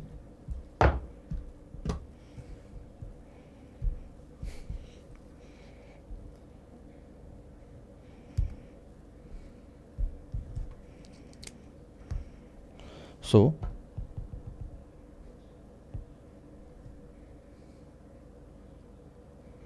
DSC Limited is an export oriented business. Exporter will receive the foreign currency.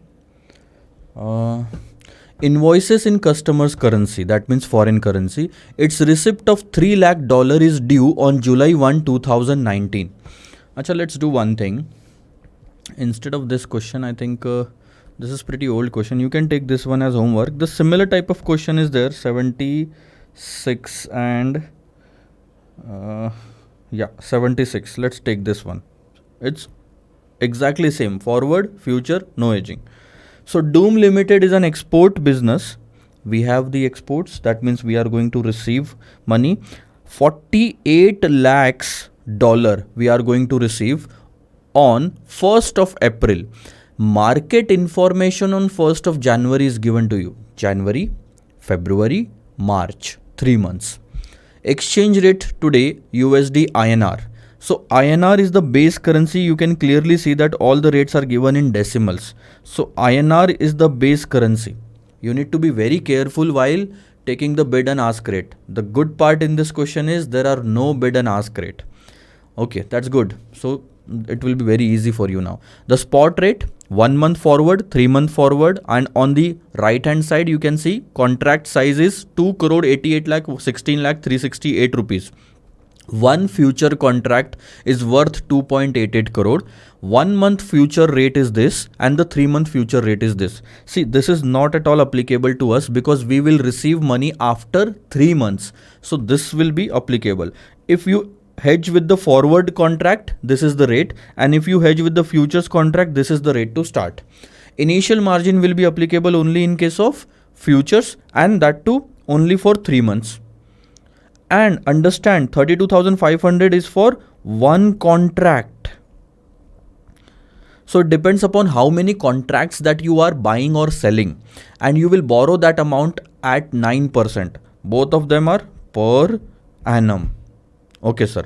On April 1, 2020, that is on the expiry day, the spot rate was 0.013894 dollar per rupee, and the future rate was 0.013893. So you can see there is a slight variation in the last digit of spot and future rate of the same date. Otherwise, both of them will be same. Recommend as to which of the following methods would be most advantageous to Doom Limited. Now understand, if you go with the forward contract, what will happen? 48 lakhs dollar divided by the forward rate. That is what you are going to receive. So 0.013889. Now why divided by? This is a dollar and this is also dollar. Both the values that we are writing are in same currency. That's why divide. If they would have been in opposite currency, multiply. Okay, so this is your first answer.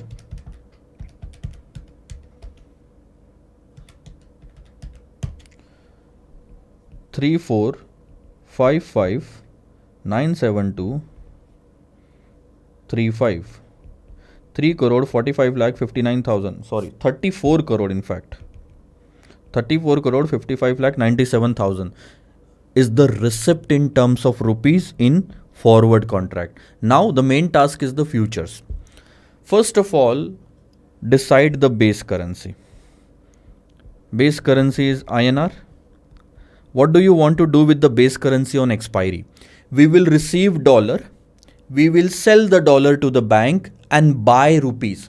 We want to buy the base currency at expiry. This is how the question will be. So hence, buy futures today.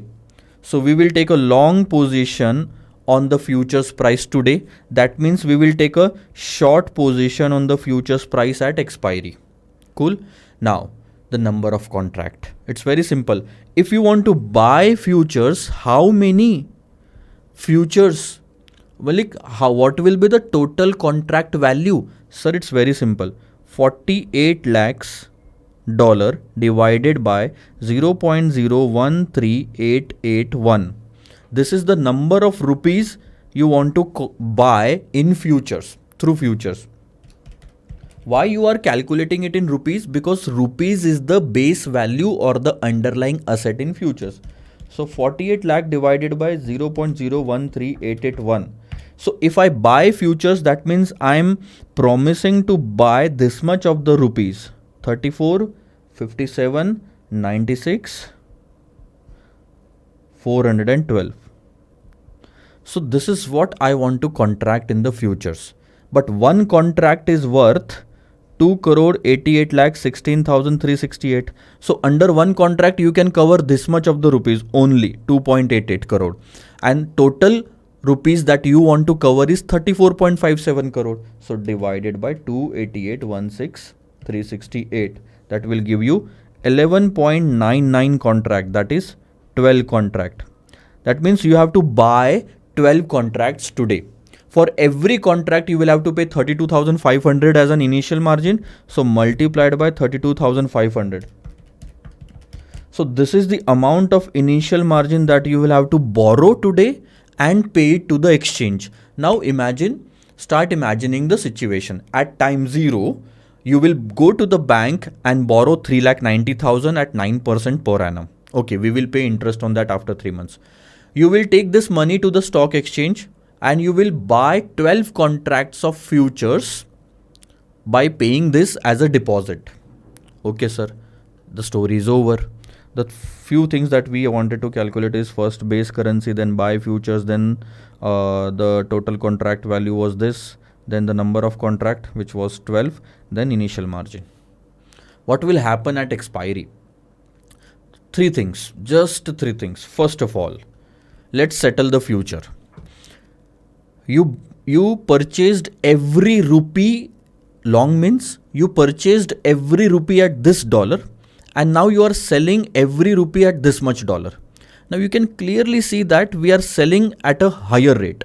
13881, 13893, the last two digits. Selling rate is higher. That means on every rupee we will be saving some dollars. How much? I will just show that to you here. Let's come to the futures contract. 12 contract.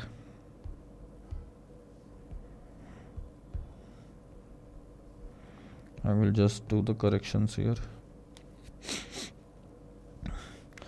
3,90,000 deposit, and on April 1 we are closing it at this much rate. Receipt, variation margin, I will just show that to you. Yeah. So at 9.3 and at 8.1, you are selling this future. You have purchased this future. So there is a profit on every rupee, this much of the profit multiplied by how many rupees you contracted for, 12 into the contract value, that comes to 28,816,368. So they have again, let me just show you in a proper manner. The presentation is the problem. That's it. See what will happen at expiry. You will sell dollar 0.013893.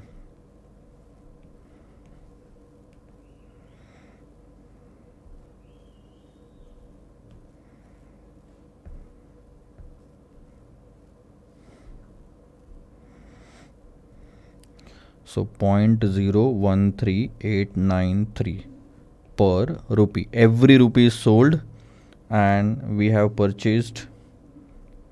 We had a long position at 0.013881 per rupee. So you can clearly see we have a profit of 0.000012. This much of the dollar is our earning per rupee. On every rupee that we entered into a contract, we have earned, or there is a gain of this much of the dollar. So first find out how many rupees you contracted for. So there are 12 contracts. Do you understand? 12 contracts and every contract is worth 288,16368.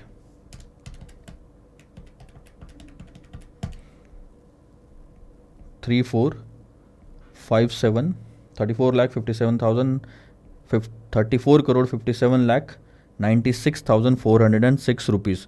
This much of the total contract value.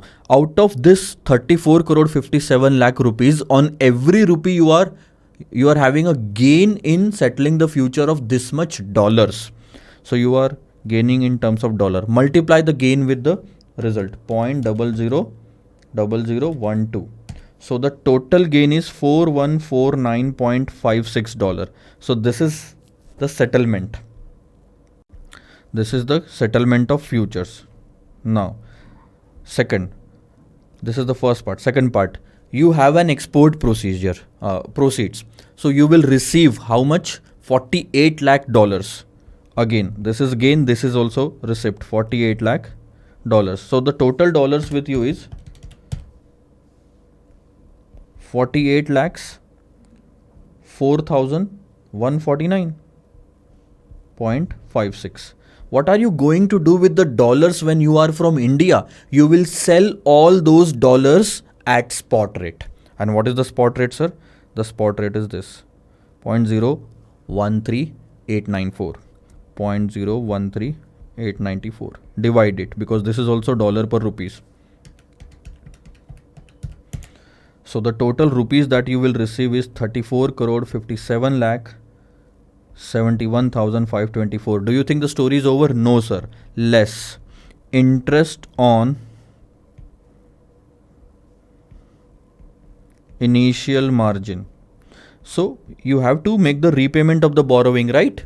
But please understand, at expiry, you will receive your deposit back from the exchange, 3,90,000, and you will pay that principal back as a repayment. So 3,90,000 is not a matter of concern. What is important is the interest on 3,90,000. Interest on 3,90,000 at 9% for 3 months, which comes to 8,775. Yeah, 8,775. So 8,775. The net amount is 34 crore 57 lakh 62,749. Just cross check this. 34 crore 57 lakh 62,749. Exactly same. So the way of presentation is different in this by the institute, and the way we have presented is different. You can just try anything. The final answer should match. 34, 57, 62, 749. 37, 57, 34, 57, 62, 749. So all in all, what has happened, I will just show you. 12 contracts you have purchased by paying 3,90,000 as initial margin. And what happened later on is, this is the, I will just show you. This, only 3 things that we need to mark. First, you received 48 lakhs from the customer and you sold it at the spot rate. Second, you settled the futures contract. That is called as variation margin. If it is a profit, you will receive it. If it is a loss, you will pay it. So it's a profit in this case. How much is the profit? On every rupee, this much is the profit. You had a sale position here, you had a long position here. On 12 contracts multiplied by this, divided by the spot rate. So whatever dollar you have gained, you sold it at the spot rate again. So these are the same rates. The gain from the futures and the receipt from the customer, both of them are sold at the same rate, spot rate of that date. Okay.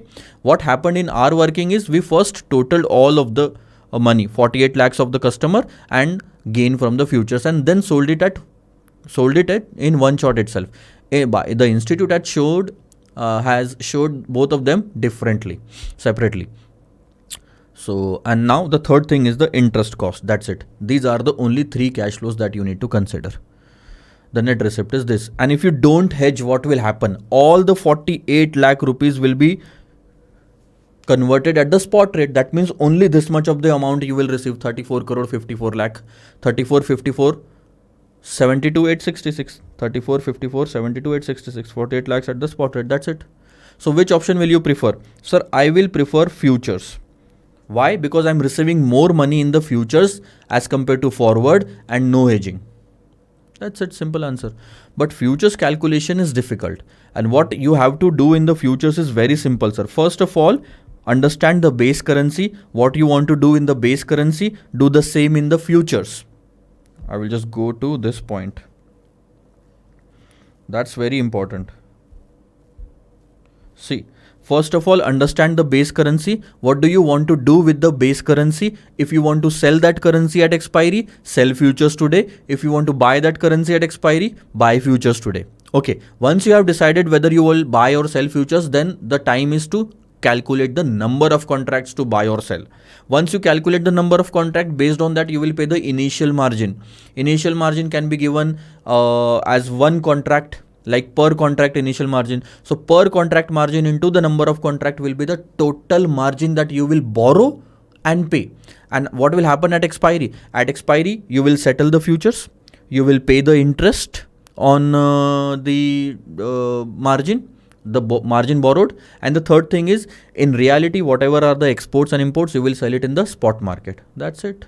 Follow this properly and you will never be wrong in the futures. Lot of people goes wrong at the very first step when they decide to sell futures instead of buying, or when they decide buy futures instead of selling, because of the mistake. I will show you the mistake that can happen in the recent question that we have just discussed. See, What will happen? You will receive 48 lakh dollars at expiry. What do you want to do with the dollars? You want to sell dollars. So you will sell futures. Wrong, sir. I agree that you want to sell dollars, but the dollar is not the base currency in the futures. Base currency or the underlying asset in the futures is rupees. You tell what to do with the base currency. Exchange will not work according to you. You have to work according to the exchange. That's what the magic is. Question number 76 was that. Question number 77 should be taken or not. Yeah, this is a pretty good question. Have a look. Question number 77. XYZ, an Indian firm, will need to pay. Now, this is after so long we are now importer in this question. Will need to pay Japanese yen 5 lakh on 30th June. That means we have to pay Japanese yen. We will have to buy Japanese yen first. Okay. In order to hedge the risk involved in foreign currency transaction, the firm is considering two alternatives: forward market or currency option contract. Now the start of the option contracts. There are two types of options, sir. Call option, put option. Call option means we want to buy the asset. Put option means we want to sell the asset.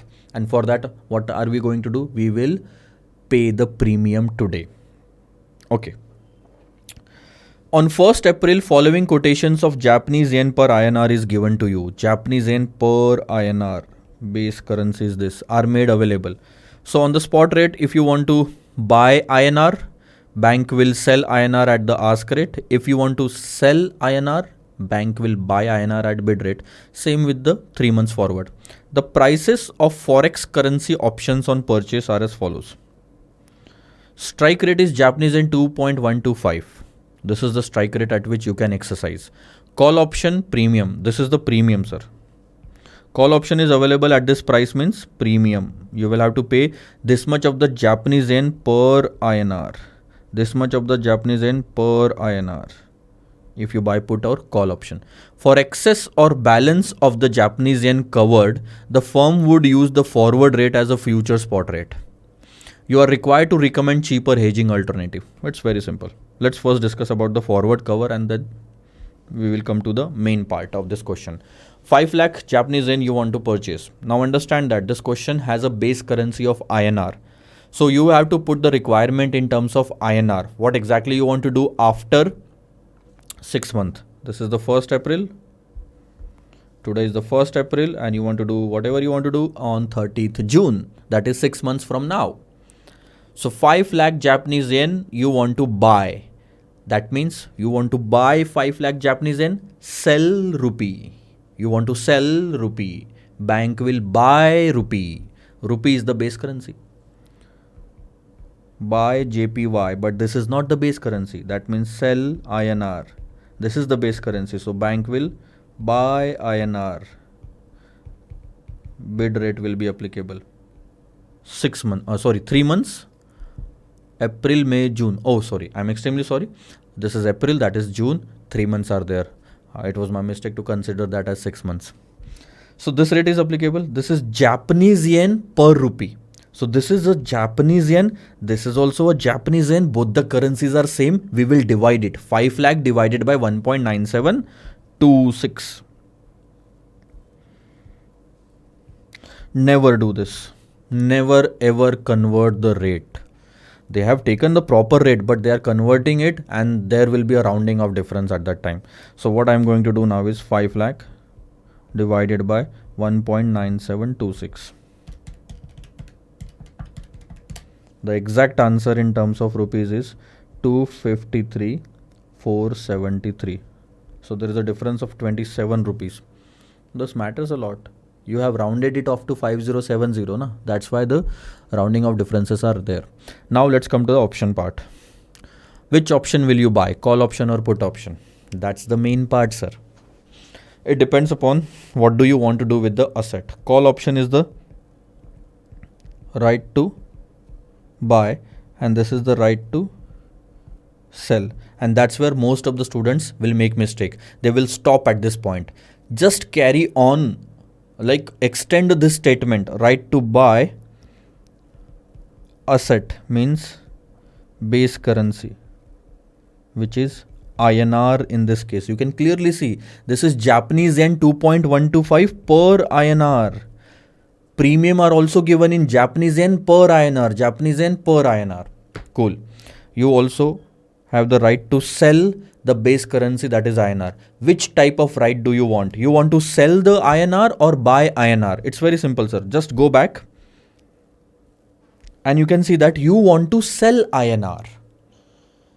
So you want the INR selling rate. Most of the students will make this mistake once again. They will think from the Japanese yen angle and they will say, I want to buy Japanese yen, buy call option. Wrong. Call option has an underlying asset of INR. So you decide what to do with the INR. Sell INR. The answer is put option, not the call option. You want a selling right for the base currency. Okay. Now, so you will go with the put option. That means this much of the premium that you will have to pay per INR. On every INR you will pay this much of the premium. Now total INR contracted in the put option, how much? 5 lakh is the Japanese yen, 2.125 is the strike rate. 5 lakh divided by 2.125 will give you 235,294. This much of the INR you want to buy the right to sell on. You want to buy the right to sell 2,35,294 rupees. And on every rupee you have to make a premium payment of this much Japanese yen. On every rupee, multiply it with Japanese yen 0.098. You will get the total premium required to be paid today in Japanese yen.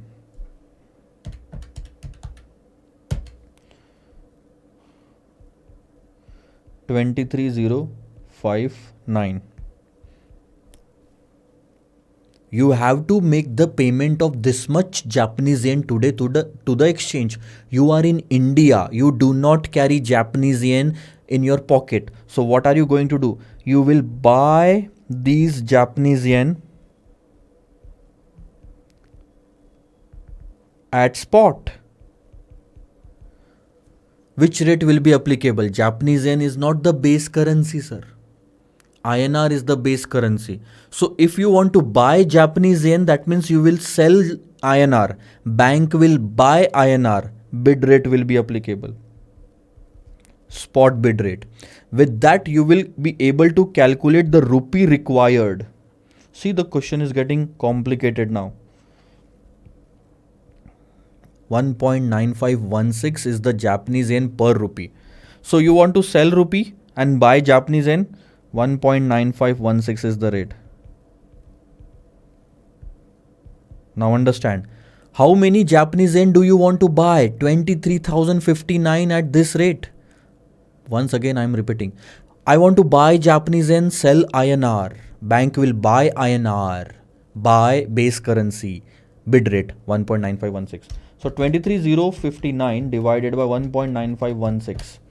How many rupees is required? Rupees 11815. This much of the rupees has to be sold to the bank today to buy Japanese yen, which can be paid to the exchange to buy put option. But what do you think? Where do you think you are going to get the rupees from? Borrow. If there is, if the interest rates are given, then you are going to borrow. Otherwise, no option. So interest rates are not given in the question. The good part about this is you don't have to borrow rupees in this case. 11,815. I think the same 815. See. So this is a critical question. Just I will explain that. The exact transactions that will happen at spot. See.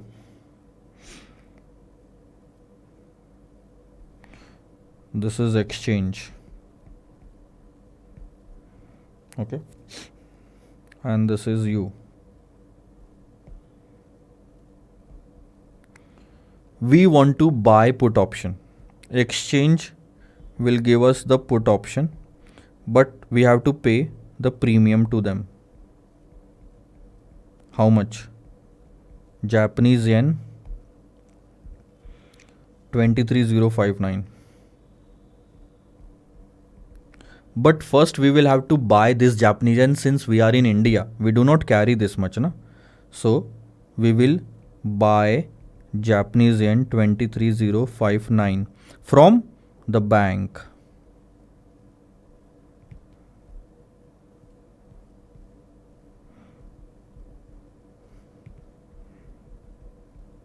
Okay, but we will have to pay them in rupees. How much?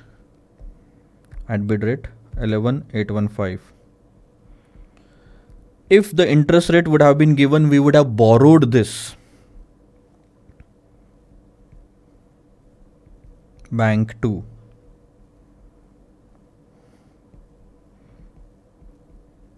Borrow 11,815. So this would have been the transaction. The first transaction will be borrow 11,081 rupees, 815 rupees, pay this much rupees to buy Japanese yen, and pay this Japanese yen to buy the put option. So this is how the transactions will happen.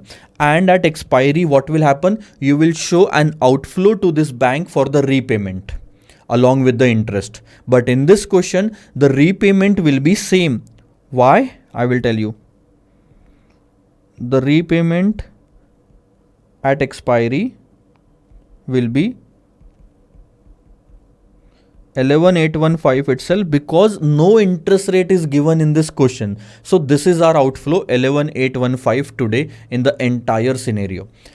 In just to buy the put option, we have to do all these transactions. Understood? That's it.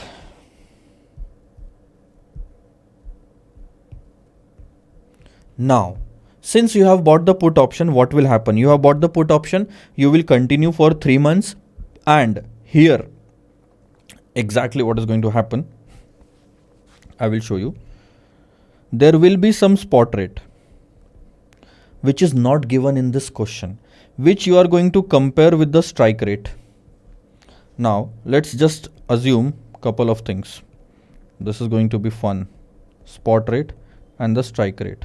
I will assume two different spot rates, 2.125, right?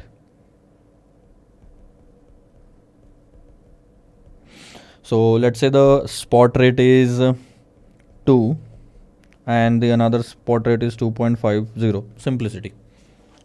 Okay, what will happen? This is a put option, sir. Put option is exercised only when the strike rate is greater than the spot rate. Strike rate is greater than the spot rate. So tell me, do you think the strike rate is greater than the spot rate? Yes, sir. The action is exercise. And in this case, not exercise.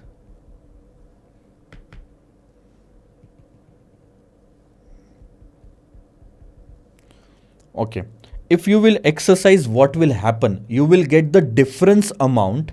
You will get the difference amount in the option through the exchange. 0.125. This will be the Japanese yen per INR that you will receive as a gain. Am I right? As a gain. But in this case, you will receive nothing. Okay. This is how the settlement will be done.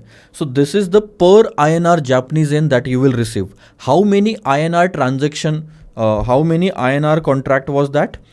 It was for 2,35,294. So I'm just going to write down the INR value of the contract, 2,35,294. Okay. I would have received this much of the Japanese yen on that date. 29412. This is my gain. And in reality, I would have purchased those Japanese yen at spot rate. In reality, I would have purchased those Japanese yen at spot rate. But trust me, one thing. I need 5 lakh. How much Japanese yen is required here to make the payment to the party? 5 lakh. But you can clearly see that I have a gain of this much of the Japanese yen, this much of the Japanese yen. So I am not going to purchase all the 5 lakh Japanese yen from the spot market. Minus 5 lakh. I'm only going to purchase 4,70,588 Japanese yen from the market, spot market, at the rate of 2. So divided by 2. Divided by 2.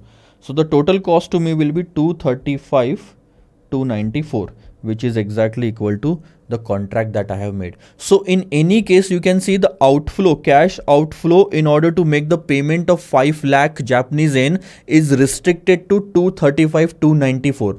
235,294. 235,294.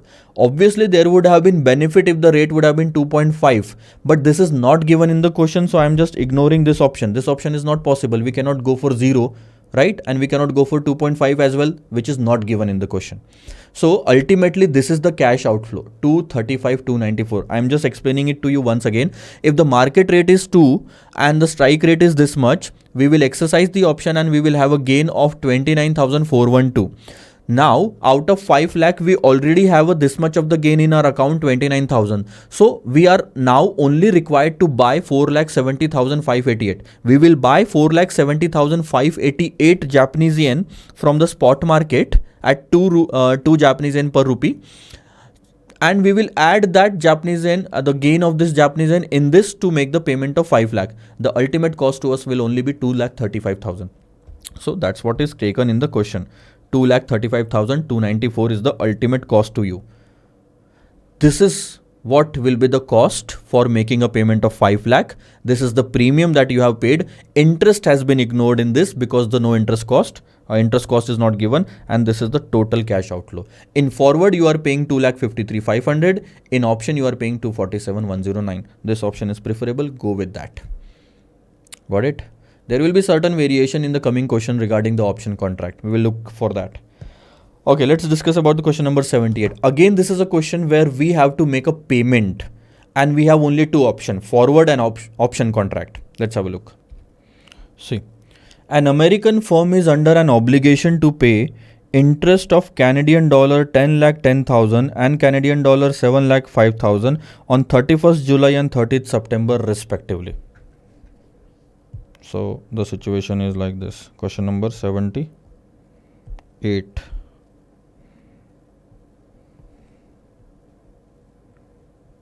(31st July, August, and then September, 30th September. How much we have to pay? We have to make a payment of Canadian dollar 10,10,000 and Canadian dollar 7,07,000, 7,05,000. Okay. And we are an American firm. So our home currency is US dollar. But we have to make a payment in Canadian dollar on 31st July and September. Now, the firm is a risk averse. That means they don't want to take any kind of a risk. And its policy is to hedge the risk involved in all foreign currency transaction. Do you think there is some risk involved? Yes, sir. Who knows what will be the Canadian dollar to US dollar rates on at the time of making these payments? If the US dollar to Canadian dollar rates are not in our favor, we will end up paying high US dollar or a large amount of US dollar for this. So that's what we want to avoid. The finance manager of the firm is thinking of hedging the risk under two alternatives, forward contract or options contract. It is now June 30. Following quotations regarding the rates of exchange are given as US dollar per Canadian dollar. That means it's a direct quote to us because our home currency is USD. So this is a quote of home currency per unit of foreign currency. From the firm's bank, we have obtained the spot rate as this. 1 month forward is this, 3 month forward is this. And this is June 30. That means there is a 1 month gap in this. 31st July is 1 month away and 30th September is 3 months away. Okay, sir. These are the two rates applicable. No bid and ask is given in this question. But tell me one thing. If there would have been a bid ask rate also, then what would have been the rate? You want to buy Canadian dollar to make the payment. The quotation has a base currency of Canadian dollar itself. You want to buy the Canadian dollar, bank will sell the Canadian dollar. In that case, both rate would have been the ask rate. But nevertheless, no ask rate is given in this question. Whatever is the rate, we will pick that. 0.9301, 0.9356. This is US dollar per Canadian dollar. So this is US dollar, that is Canadian dollar. This is US dollar, that is Canadian dollar. Both are opposite currency. We will multiply it. So the very first answer is the easiest one in the question. 10,10,000 into the forward rate, 7,05,000 into the forward rate. These are the outflows when we take the forward cover for July payment and September payment. Okay, sir. Now let's come to the option contract. Price of Canadian dollar per US dollar option on a US stock exchange, and that is given in terms of cents. 100 cents is equal to $1. So let me tell you one thing. 35 cents is equal to, how to write it in dollar? 0.35. And how to convert that in dollar? It's very simple. 35 divided by 100 is equal to $0.35. So all the cents will have to be divided by 100 if you want to convert that in dollars. Okay. There will be a need. I know that. That's why. Cents per Canadian dollar payable on purchase of the option. Contract size is Canadian dollar 50,000. See, the size of the option contract is 50,000. So practically speaking, if you go with 10,10,000 divided by 50,000, you need to buy 20.20 and 14.10 contract. You cannot buy the fractional contracts. So you will end up buying 20 and 14 contracts. Okay, sir. 20 contracts means multiplied by 50,000 multiplied by 50,000. That means you are covering only 10 lakh Canadian dollar in the option contract and 7 lakh Canadian dollar in the for the September in option contract. Still, you need to make arrangements for the balance Canadian dollar, which is 10,000 and 5,000. Under option contract, you will end up buying 10,000 Canadian dollar and 10 lakh Canadian dollar and 7 lakh Canadian dollar. What would you do to buy the balance unhedged Canadian dollar? You are going to use the existing forward rate for them. That's what is written in the question ahead of this. Now, just try to understand this table. This is US dollar per Canadian dollar, a direct quote is given. If you want to buy the call option for July and for this strike rate, you will have to pay the premium of 1.56 cents. 1.56 cents, or you can say 1.56 divided by 100, 0.0156 dollars. So now you can convert all the cents into dollar by dividing it by 100.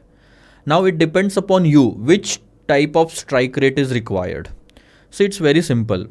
If you leave it to me, I would want the lowest possible strike rate because this is a payment for me. I want to buy Canadian dollar and I will have to make a payment of US dollar. I will make sure that I will pay the least amount and the lowest strike price will be preferred by me. But in this question, they have clearly mentioned which strike price should be used. First of all. Second thing, the base currency or the underlying asset in the option contract, options asset is Canadian dollar. Just understand, this is a Canadian dollar base currency. And what do you want to do with the Canadian dollar? We want to, at July and September, we want to buy Canadian dollar. That means we want the right to buy the asset, Therefore, we will buy call option. And for July and September, for both, we want to buy the Canadian dollar. For both the options, we will buy call options. So just ignore the entire working for put option. It is not applicable in this question. They have just they have just given it so that you can get confused And there might be some students who will end up buying put option. It is not required. Put option means right to sell the asset. That means Canadian dollar. Why do you want to sell the Canadian dollar? Instead, you want to buy it. Okay? Let's go ahead and read the question. According to the suggestion of finance manager, if options are to be used, 1 month option should be bought at a strike price of 94 cents. So 1 month is 1.02. This much of the cents is the premium for us. And 3-month option at a strike price of 95 cents. 3-month, that means for September column. So these are the two premium for the call option that you are going to buy. How many? We have to first, we will find out how much will be the premium. This is the premium for 1 Canadian dollar. You understand, this is the US dollar per Canadian dollar. So this is the premium in US dollar for every Canadian dollar. So let's write down this premium first in terms of dollar. Can I write it like 0.0102 after dividing it by 100 and 0.0164? The first payment that I have to make, the 1 month payment, is of 10 lakhs Canadian dollar. So this will be my premium amount, $10,200. And the second call option that I am purchasing is of 7 lakh. See, under call option you are only covering 10 lakh and 7 lakh, not 10 lakh 10,000. So 7 lakh into 0.0164, 11,480 will be my premium. So this is the premium amount. The good part in this question is, again, no interest rates to borrow the premium has been given. So you can ignore the interest paid on the borrowings for premium.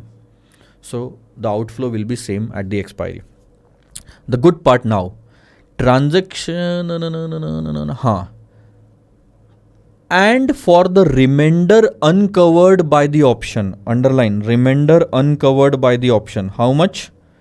For 1 month it was $10,000. And for 3 months it was $5,000. That was not covered by you under option because of the fractional contract policy.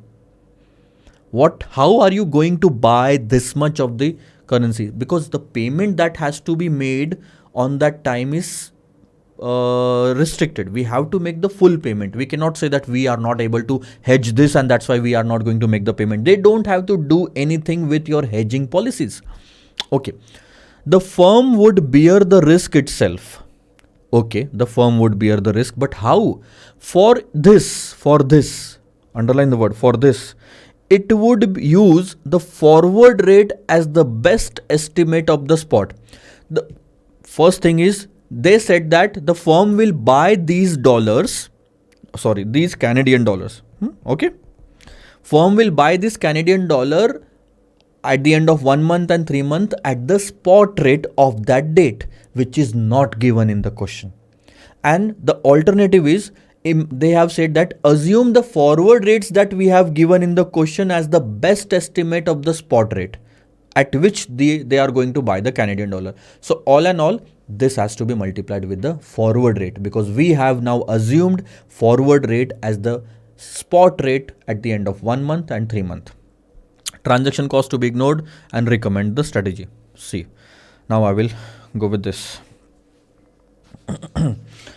10 lakh Canadian dollar will be bought by you at $90.94. So that's 9,40,000 US dollar. Practically speaking, you will decide whether to exercise the option or not based on the comparison of the strike price at the spot rate. But the spot rate of 1 month and 3 months is not given to you. So you cannot compare the strike price with the spot rate, just like the previous example. And that's why you will end up paying this much, same amount that you agreed. In the previous question itself, I proved that we are paying the same amount at the end, which we agreed at the beginning. So 10 lakhs multiplied by 0.94 is the strike rate. So 9,40,000 US dollar you will pay to buy 10 lakh dollars. And for 7 lakh, you will pay 0.95. So multiply it with 0.95 and this is the US dollar that you are going to pay. So with this payment of US dollar, you will get your Canadian dollars. But for the remainder of 10,000 and 5,000, you are going to use 0.9301 forward rate and what was the forward rate? 9356.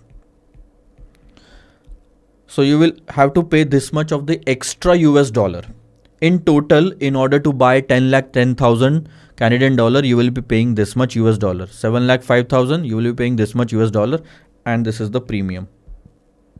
Premium that you have paid. 10,200. Where did I make that calculation? Yeah, 10,200 and 11,480. That's it. So in every option, three things will happen. First, you will buy 10 lakh Canadian dollar under option, 10,000 Canadian dollar at the spot rate, which is the forward in this question, and premium. That's it. The end of the story. And you can see that the total outflow is this much. Now compare the outflow under option contract with the outflow under forward. You can clearly see that the forward is costing you less in both July and September. It was 9,39,000. This is 9,59,000. So we will go with the forward in terms of July coverage. And for September, this is 6,59,000 and this is 6,81,000. We will still go with the forward. So the conclusion will be, as the firm is stated as a risk averse and the money due to be paid is certain, fixed forward contract being the cheapest alternative in both the cases should be recommended. I will tell you one thing. There is a mistake in framing the question. You can easily find out that forward is the conclusion or forward is the answer without solving this question. I will tell you how. Under forward, the Canadian dollar buying rate is 0.93 and 0.93. So for every Canadian dollar, you are about to pay 0.93 US dollar and 0.93 US dollar. And under option, they have started with 0.94. It was 0.93 under forward and 0.94 and 95 under options. The clear-cut answer is the forward. Why we will pay more for every Canadian dollar when we can get the same Canadian dollar at 0.93? So by looking at the question itself, you can decide, because no spot rates are given. This is the final price to buy the Canadian dollar. This is the final price, and which is higher than the forward rate. So there is no need to solve the question. But in exam, don't do that. You cannot end the question, the answer in just one statement like this, the way I stated. This is just a way to calculate it. Or we can say this is just a loophole in the question that the answer can be calculated even before writing it. Okay, sir. With this, we end our forward future option hedging. There will be more questions on the forward and options in the coming time, but one of the new concept will start now. I will just show you. We have completed till question number 78. Now we will be starting with a new concept of hedging that is called as money market. Hedging in money market, forward options money market, forward options money market, forward options money market, forward and money market, forward and money market, forward and money market, forward and money market. So mostly our focus will be on the money market transactions. Till question number 86, you have the money market questions. All of them are hedging. So I will take a break and then we will discuss first the concept of money market hedging, and then we will start taking the questions again. Yeah, I think till question number 89 and 88 we have this hedging thing, and after 90 we will start with another concept. So let's take a break. I will meet you in the next topic. See you.